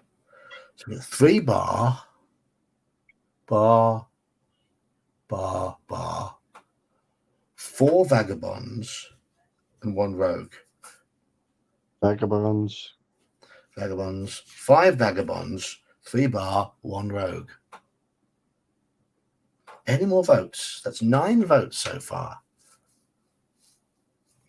Lee says bar. So it's 5-4-1. Only Iman wants to push our luck with the rogue. I swear there was an option to make a bet with him. That's the only reason I'm saying. Because you guys all wanted to talk to him, and I was like, make a bet.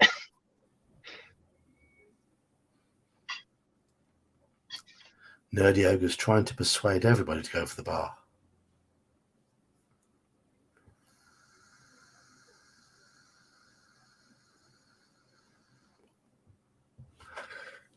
I'm going to give it a little moment longer. We've got 15 What are we on? people.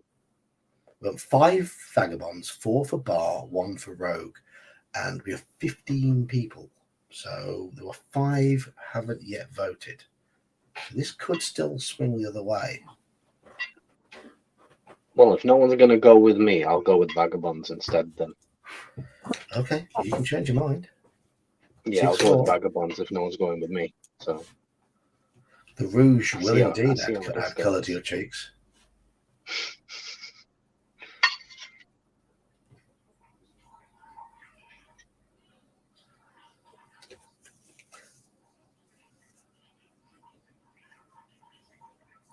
Are we going for vagabonds? Looks like it.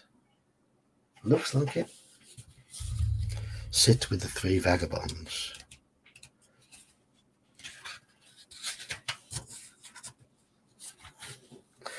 You sit down at the table with the 3 vagabonds, and they immediately introduce themselves as Eric, Laz, and a Jip.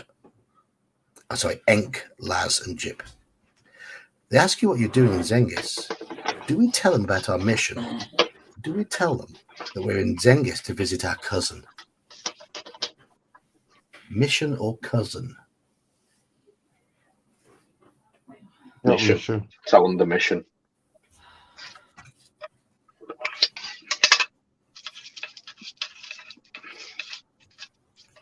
Mission or cousin? Mission, I think.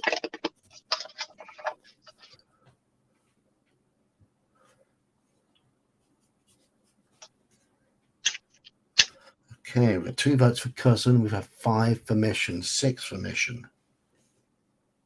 Looks like mission's going to take it at the moment. Coco says cousin.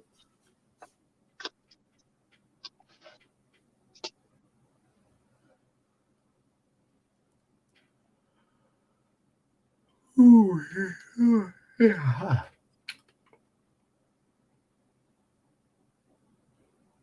Any more votes? We're 6-3. Not sure what Manfred's on about there, and that's a bad miss.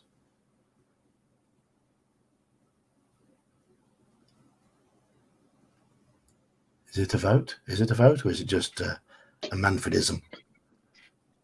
Maybe he's just talking about how no one's voting with me.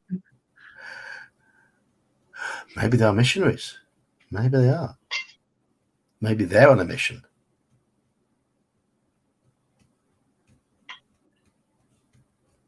Indeed, Manfred. Remember to like and subscribe. Yes, yes.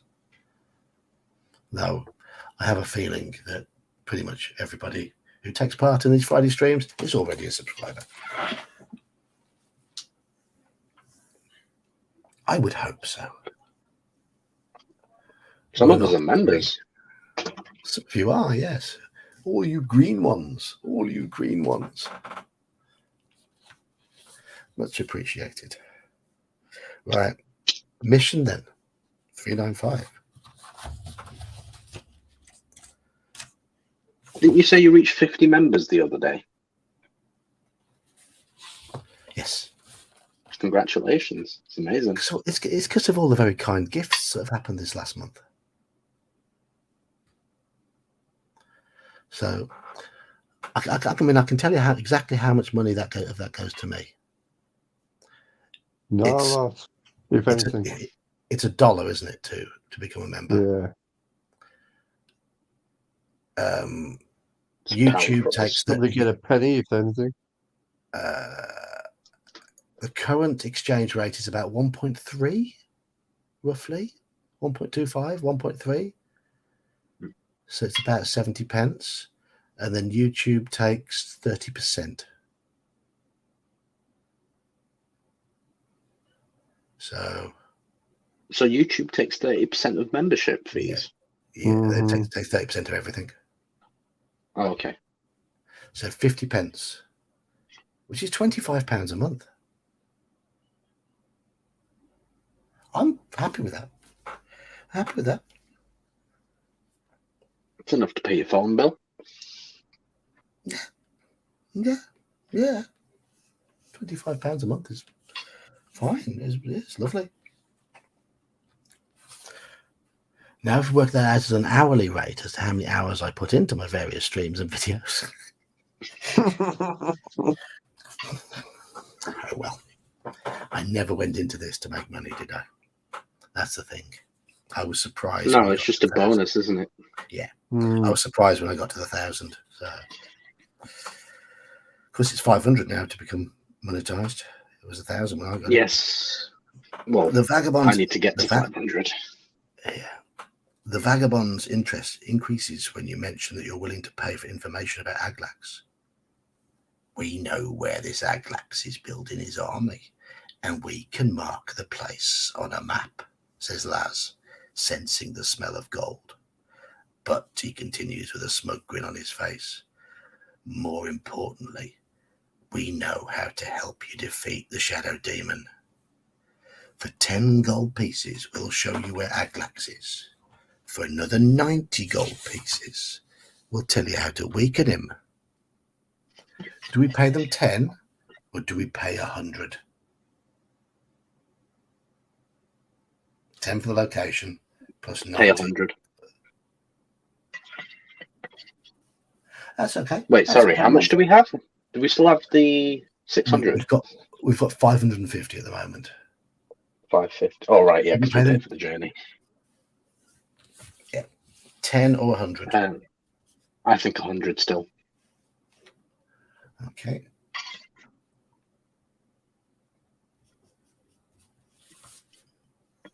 I think everybody else agrees with you. And Brian's starting and changes his mind. Elon, they're not all voting against you this time. Thanks, guys. Yeah. You don't know how much this means to me.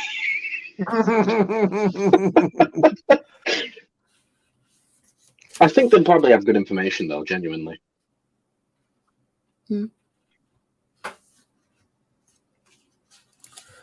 What's Okay. my do? If you're willing to pay 100 gold pieces, turn to 56. Yes.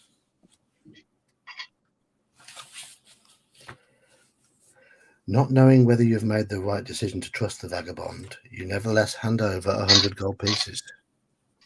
Okay. Laz takes out a map from under his robes and lays it out open on the table. Zengis is shown in the middle. To the south is marked the village of Khan. Farther southeast are the Starstone Caves. To the east of Zengis there is the forest of Fiends, which starts where the river Cock splits and runs east, almost to the edge of the map. Laz takes out a black crayon and marks a large cross on the eastern edge of the map, just where the forest of Fiends ends. That's where you'll find him, says Laz. You fold up the map and put it into your tunic pocket, and your only hope of defeating Aglax rests on your visiting the Oracle, whispers Chip. But whether or not the Oracle will talk to you is another matter. It depends on what mood the Oracle is in and what gifts you bring him. The Starstone Cave is where you'll find him. Okay, so Starstone Cave for the Oracle, and the east of the Forest of Fiends to find Aglax. You thank the vagabonds for the information and leave the tavern to explore Zengis further, wondering who the Oracle is. Cheers, Christopher. Cheers, Christopher. The Oracle is in the Starstone Caves, and Aglax, Forest of Fiends. Okay. If we trust them. All right. Good information, I think. Yeah. 382. 10 minutes left on the stream. I'm going to stop this bang on at 11:45 tonight. That was a tired Joker.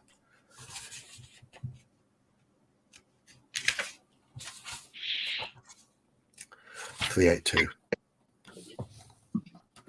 After passing a row of old wooden houses, you come across a curious shop.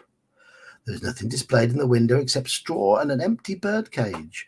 Brown paint is flaking off the window frame and also the door, above which is a sign which reads Pets, Normal and Unnatural. Shall we go into the pet shop, or shall we keep on walking? Yeah, Let's let's go go to the pet in. shop. Do we go and get Rube? Let's go Yeah, get we Rube. go and get the special room. Do we go and get the special Rube? Bye, Rube. I think it's genuine still. Yeah. Or at the very least, it's just cool having that possibility of having it rather than not having it in case it does come in handy. Are there only 2 likes on the stream? Are there only 2 likes on the stream? There was 3 when I liked it. Has somebody gone and I've faffed about with that? Apologies. There we I was go. going to say, can we come back, please? Yeah. That's me hitting the wrong it's because the room's dark. Yes. Slan sees 9. You have to refresh sometimes.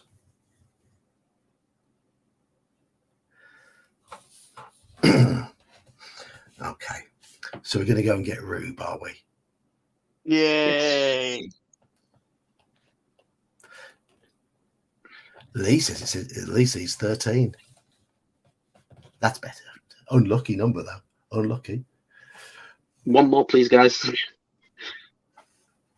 Coco says 15. Sees 15. Yes. Okay, good. Yeah. One more anyway, please, guys.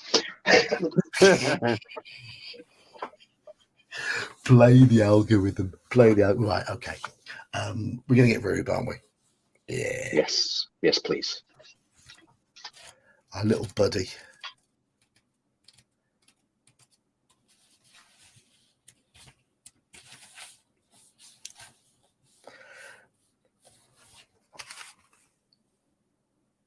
There we are again. As you open the door, a small brass bell tinkles above your head.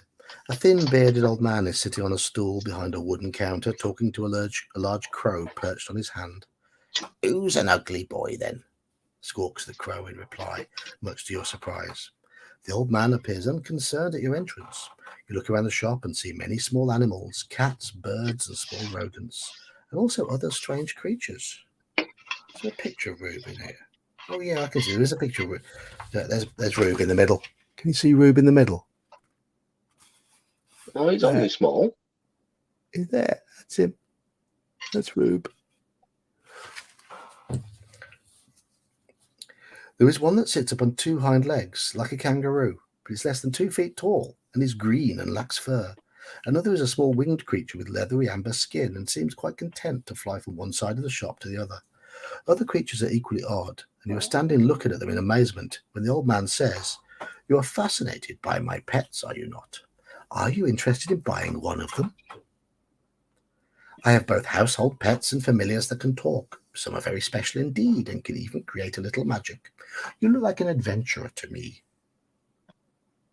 I presume it may be a familiar that you require. Would you like a talking familiar? Or would you like a special creature?"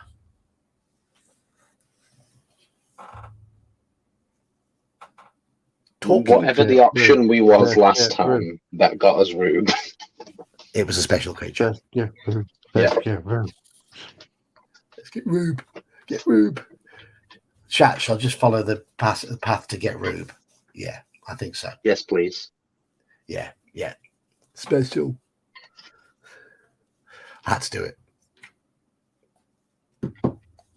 Is that an insult where you are? Special.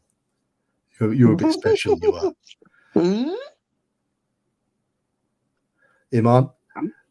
Well, I am. Yes. Yeah. No, is that an insult where up north as well? You're a bit special, you are. Yeah. We use that as an insult. Yeah. short for special needs for chat, who are mostly American. What are you doing that for? You're fucking special. Yeah. Yes.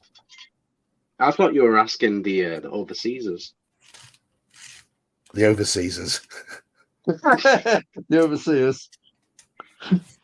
What's this for? No, they're not. They're not overseers. Special creature. We're all special creatures, aren't we?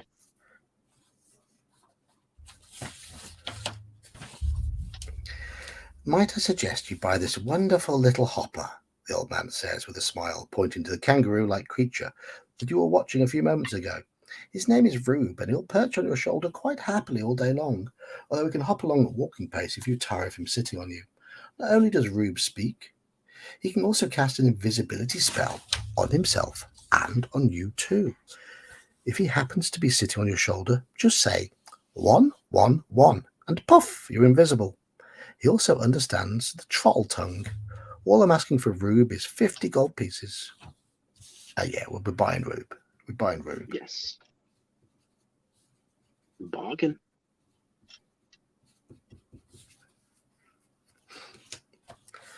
$335. Yes, Piglet, you did tune in just in time to be insulted. Perfect timing. And you've also tuned in 4 minutes before I'm ending the stream as well. Oh. Poor Piglet. Little oink. You hand over the gold to the old man, who quickly locks it away in a drawer. He picks up the little creature and places it on your shoulder, saying, "Now, Rube, be a good friend to your new owner. Remember everything I taught you." With the hopper sitting happily on your shoulder, you walk out of the shop and on up the street.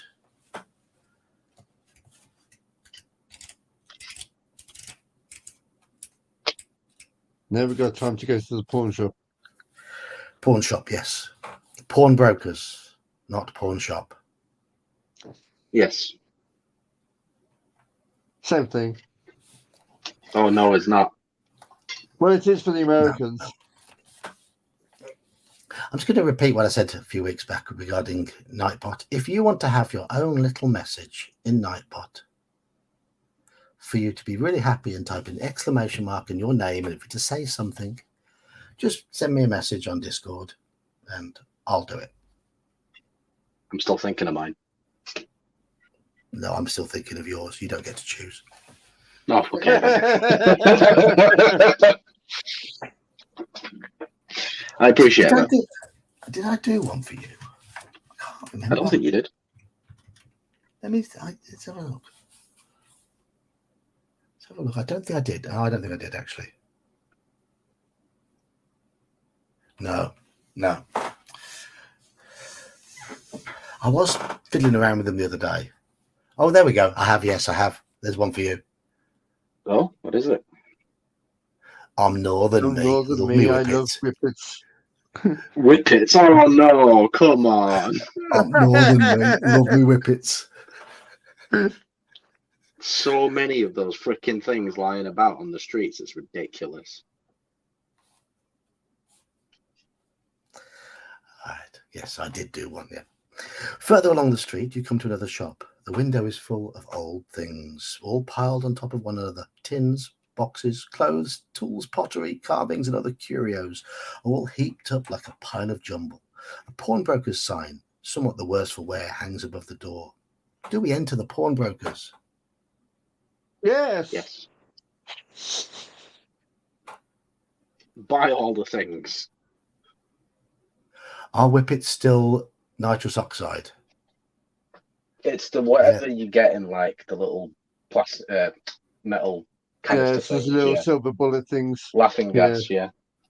No, they're dogs that northern people keep.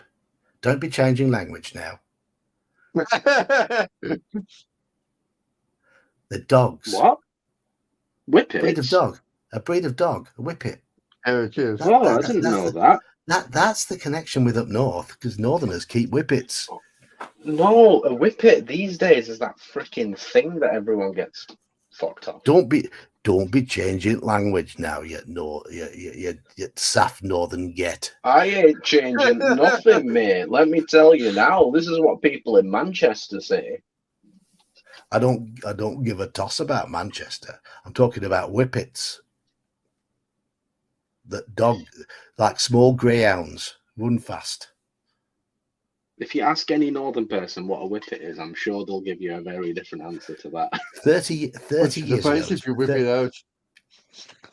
30 years ago, when I lived in Leeds, whippets were just dogs. Mm-hmm. Yeah, now it's those little laughing gas canisters. Right. Or an action from a Yeah. Devo song, yes. Yeah.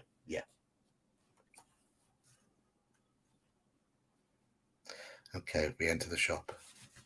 Into the pawn shop. Buy the stuff before the end of the stream. Yeah, Yeah. buy all the things. To most people in Britain, they're dogs still. Are they? I'll tell you that now.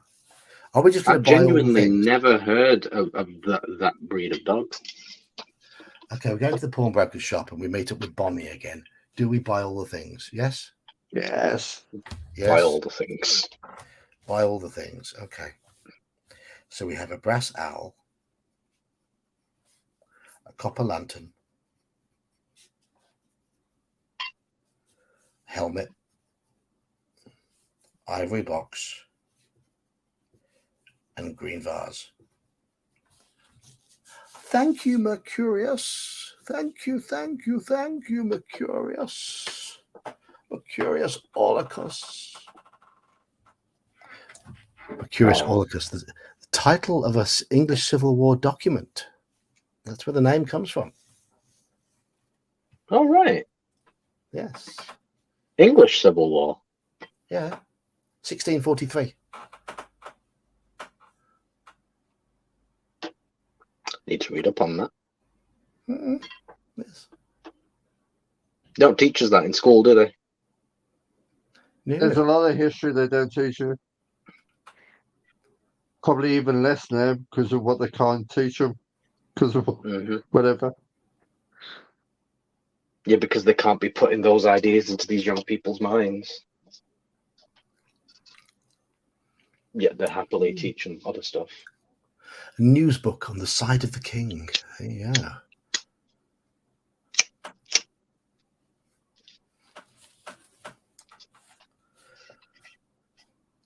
Because of that membership donation, I'm going to go on an extra 5 minutes. I said I was going to finish at 1:45. I'm going to go until 5:45. Okay, so that's extra 10 minutes. So Mercurius has bought you all an extra few minutes here. Everyone, quick, gift memberships. No, I do. I have to go to work in the morning. So don't. Thank you, Mercurius, but nobody else, please. Bless you. Well, it's one way to work your membership.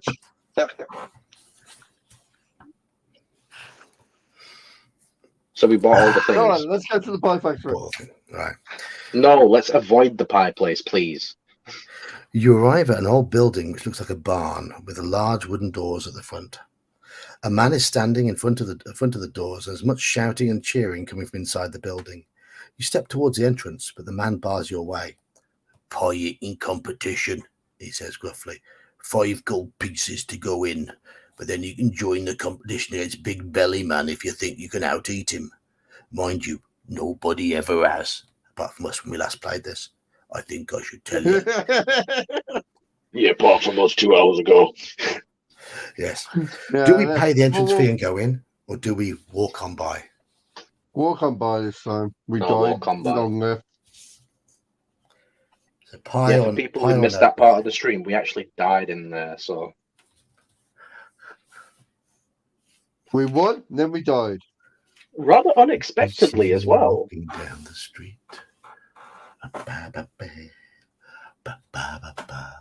Walk on by. That's the trouble having two music fans on the stream. It's like, it doesn't take a lot to probe one. Who can't sing? Yeah. I can't sing. Do what stop me Dion Warwick trying. would do. Doesn't. Oh, yeah. Oh, she was on the Masked Singer the other week.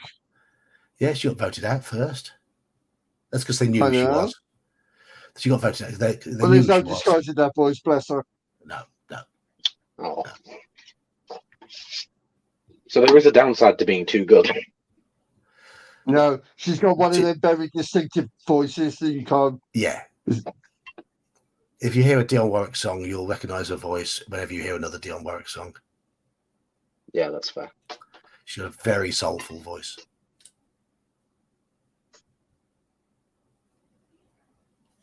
So we're walking on by.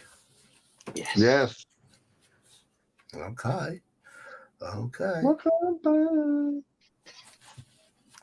Yeah, we died, Halakar. We died after the pie eating competition. So we're It not wasn't going. for overeating. It wasn't for overeating. No, we got stabbed. On your left, you see an alleyway, at the bottom of which is a pile of barrels. Do we go down the alleyway to investigate, or do we keep on walking?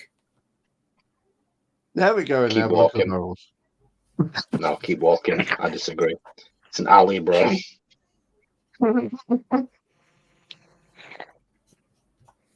One way in and one way out. One way or another. That's the gate. Keep walking. I say no. Joker says yes. Chat, what say you? Down the alley. Keep walking. They're 3-1 at the moment. Keep walking. Too sketchy. Good. Yes, keep walking. I agree. 1, 2, 3, 4 for keeping on walking now. So we're now at 5-4. 1, 2, 3. Halakar, you bugger.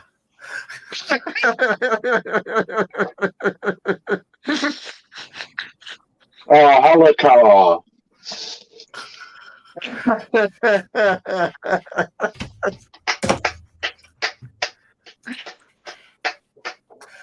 Thank you, Halakar. Thank you, Halakar. Would someone That like was to 10 read out the claps for name? 10 memberships, by the way. Does anyone want to read out the names of the people who got the memberships? I know I ain't got YouTube on, so I can't see. It doesn't show that bit in StreamYard, unfortunately. It doesn't, no. So if someone would like to read out who got the memberships, I am hoping regular names get these memberships because we've had quite a few lurkers get them recently. With the odds are of 10, I'd say at least 5 of them would be regular members.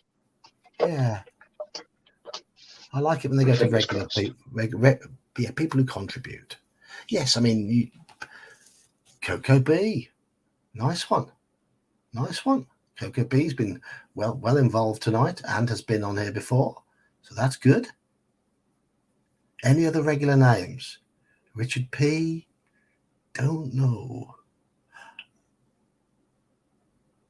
Coco B, GR, Major's Musings, Richard the Dungeon Crawler, Richard P, Shadow and Son, From the Hilt. This is a good list of names. 1, 2, 3, 4, 5, 6, 7 I can see there. And I recognize most of them. That's marvelous. These are people that deserve to be members. Yes. There are 4. Okay, there's 5 who I don't recognize and 5 who I do. I think that's a good balance. Not that I'm being elitist towards the regulars or whatever. I mean, it's nice that they nice to subscribe. I like people subscribing, but I like it more when people get involved. Don't you? Yeah. Yes. That's what makes the community what it is. We like the interaction. Come and talk. Absolutely. Right. So thank you, Halakar. And yes, I can't do another 40 minutes. I really can't. Cause I've got work. I've got a long day at work tomorrow. So we'll just take notes of it and do it next week. But I will keep going a little bit longer for that. You have bought some extra time. Here we go. Down the alley to investigate. Oh no! Only joking. Walking on by. Oh. I just had a Oh, feeling yeah, something bad was I going to happen. I don't I know. needed the beer barrels. We have got Merp tomorrow, yes. We have got Merp tomorrow. Okay, 177. At the corner of the street, you arrive at a stone building. It has a sign painted on the window in crude whitewashed letters which reads, Max's Marauders, Swords for Hire. Do we enter this building, or do we keep walking around the corner of the street? How much gold do we have? We've got 350 left. Yeah, go in.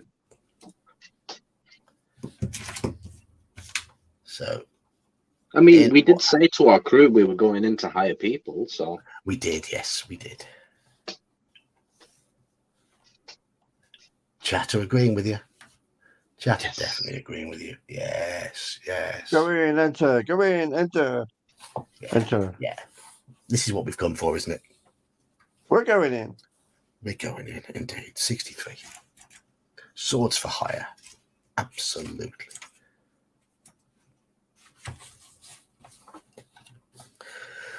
The street door opens into a single room in the centre of which two men are engaged in a practice sword fight with wooden swords. They are being watched by 7 other men. At the far end of the room, a striking blonde woman wearing leather armour is shouting out instructions to the 2 fighters.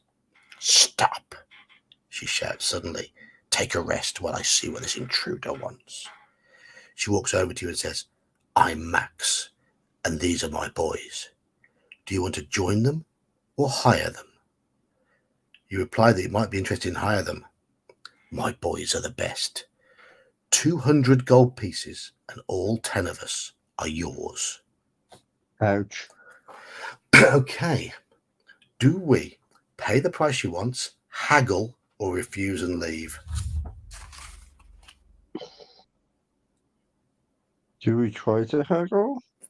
That is a steep price.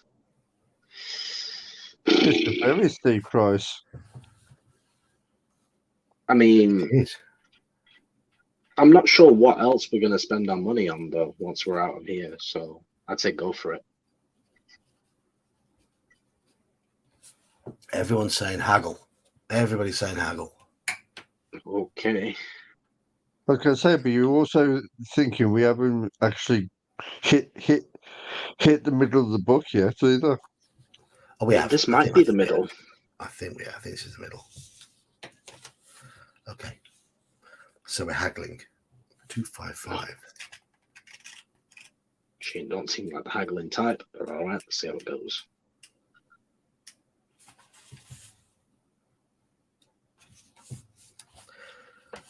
I'm quite willing to haggle, says Max, but let's decide the price by fighting with these wooden swords.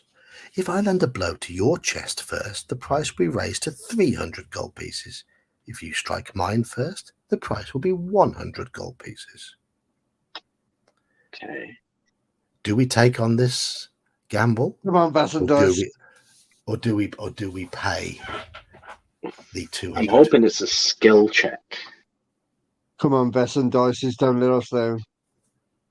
Let's take the offer. Please be a fucking skill check.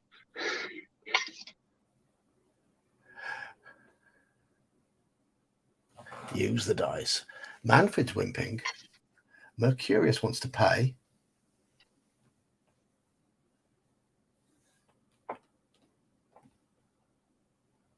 We won't have any money left. It looks like people are wimping out and saying pay.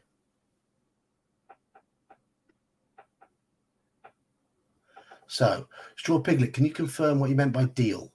Do we I mean, gamble, accept the 200, or refuse? I mean, that our options are gamble or pay the original price. I mean, I said in the first place to pay the original price, so I wouldn't mind if people went with that. Okay. Right, so I'm going to write this down here. Gamble or pay. So, you two, what do you two say? Pay original price. Gamble. I mean, Gamble? I said that So- originally, but seeing as we're here, I want to gamble. Okay. Let's go through what everyone has said. So, Straw Piglet 200 bid. wants to 200 safe. fight. Keith wants to fight. Manfred wants to pay. Mercurius says pay. Coco B used the free league dice, taking that as a gamble. Lee says pay. Kick. Oh, it's going very much for gamble now. Yeah, very much leaning towards gamble. Okay. Okay. 41. Please be a skill check. Let's be a skill check. If it's a luck check, we're in trouble. Oh, God. Yep. Oh, God. Okay. You stand in the center of the floor, sword in hand, to face the warrior woman. Without warning, she suddenly leaps forward, cutting her sword down through the air. Instinctively, you raise your sword to ward off the blow. Do you want to know her skill? No. Her skill is 11. As is 10. Okay. We are the white dice. She is the orange. I will show you whatever I roll here. Okay. 4. We've got 7, 3. and the orange dice are also 7. She's beaten us. Roll. George. If Max strikes the first blow, 385.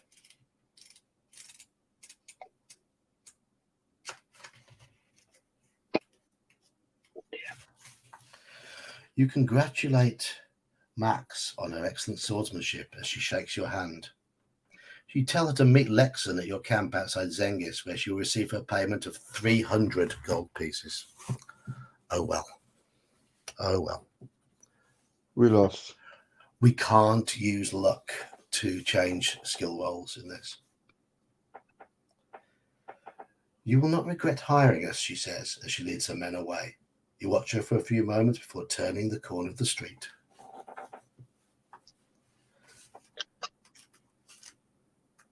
Should bloody well hope we won't regret it. That price. The street soon turns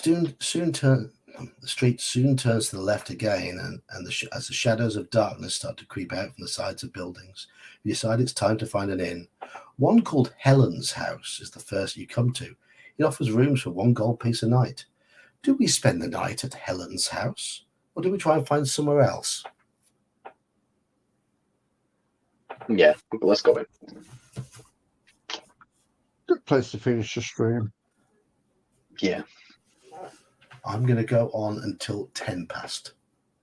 Okay. How the cars earn that. Okay. Hello, Daniel. Daniel snuck in as well. He was here right at the beginning as well. He was, yes. He's been quiet. He's probably been making food. Ah, Bean Kelsey. Yes. So, do you two want to go into Helen's house or go somewhere else? Yeah, wanna go why in. not? You're going in. Okay.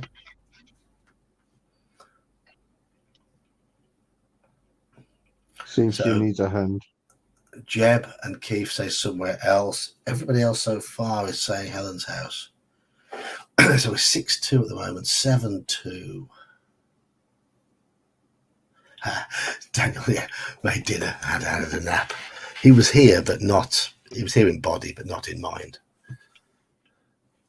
Right. It seems like we like Helen. Okay.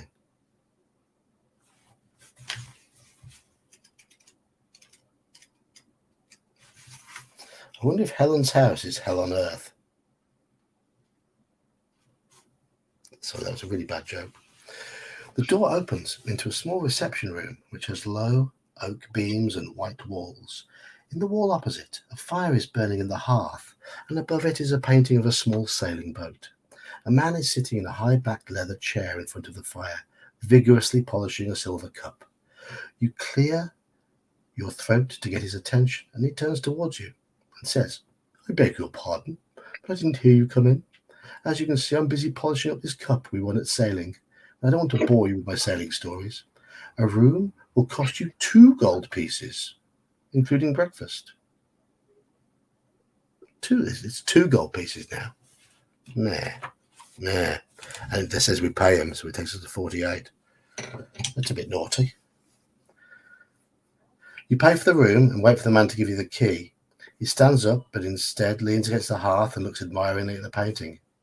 "Ah, Harem was a great boat with a great crew. We left all the other boats clean behind and won all our races except for one. That was lost only because of Spike's navigation. Do we butt in and ask the man for the key, or are we prepared to be patient and listen to his story?" Patient and listen to the story. Yeah, let's listen to him.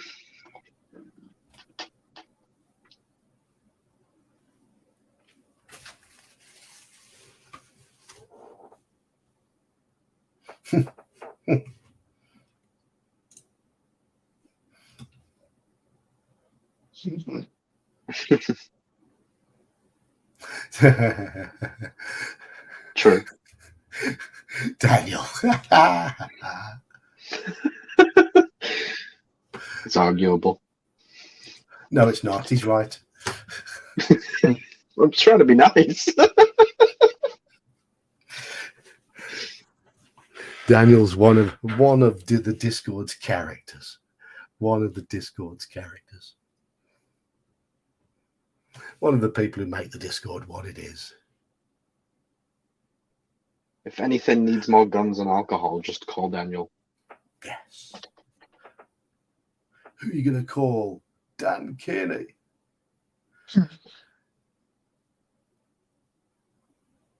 So we're listening to the story.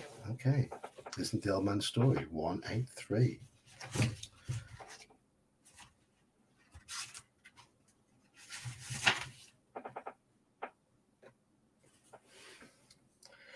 The man, whose name you learn is OBG, goes on at length about a whole series of races, walking around the room and mimicking the antics of a crew. "Would you like to see the drawing of a crew?" he finally asks. "Or would you rather have your room key?"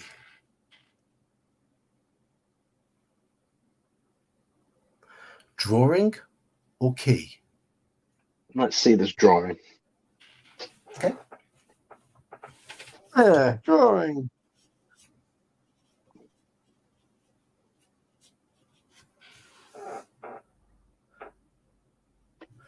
Yes, what is the drawing, kind sir?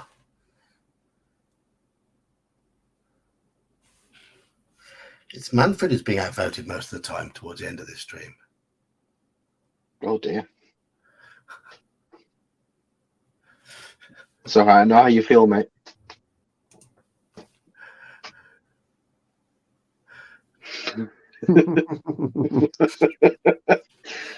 Oh dear. He cleans the shitters for a living, so I don't blame him. Don't blame him. Okay, the drawing. Turn to 230.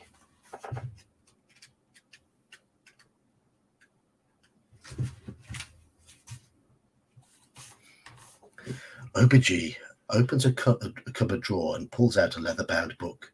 He opens the book at a marked page and hands it to you. There are 8 people in the picture, each dressed with heavy oilskins. "That's me," he says, proudly pointing to the drawing of himself. "And that's our skipper, Priest, with a funny hat on. Spike's the one with his hair sticking up, and Ewan is the young one going bald before his time. Werewolf's the bearded one. Quill's son is the one with the long hair, and the couple there are Clack and his lass Wells. Perhaps one day we'll take on Connor himself. He's the best in all of Valancia, sails in the old world across the Western Ocean, but his reputation is known to all. But that's enough about me. What about you?" That's a picture of his crew. Nice.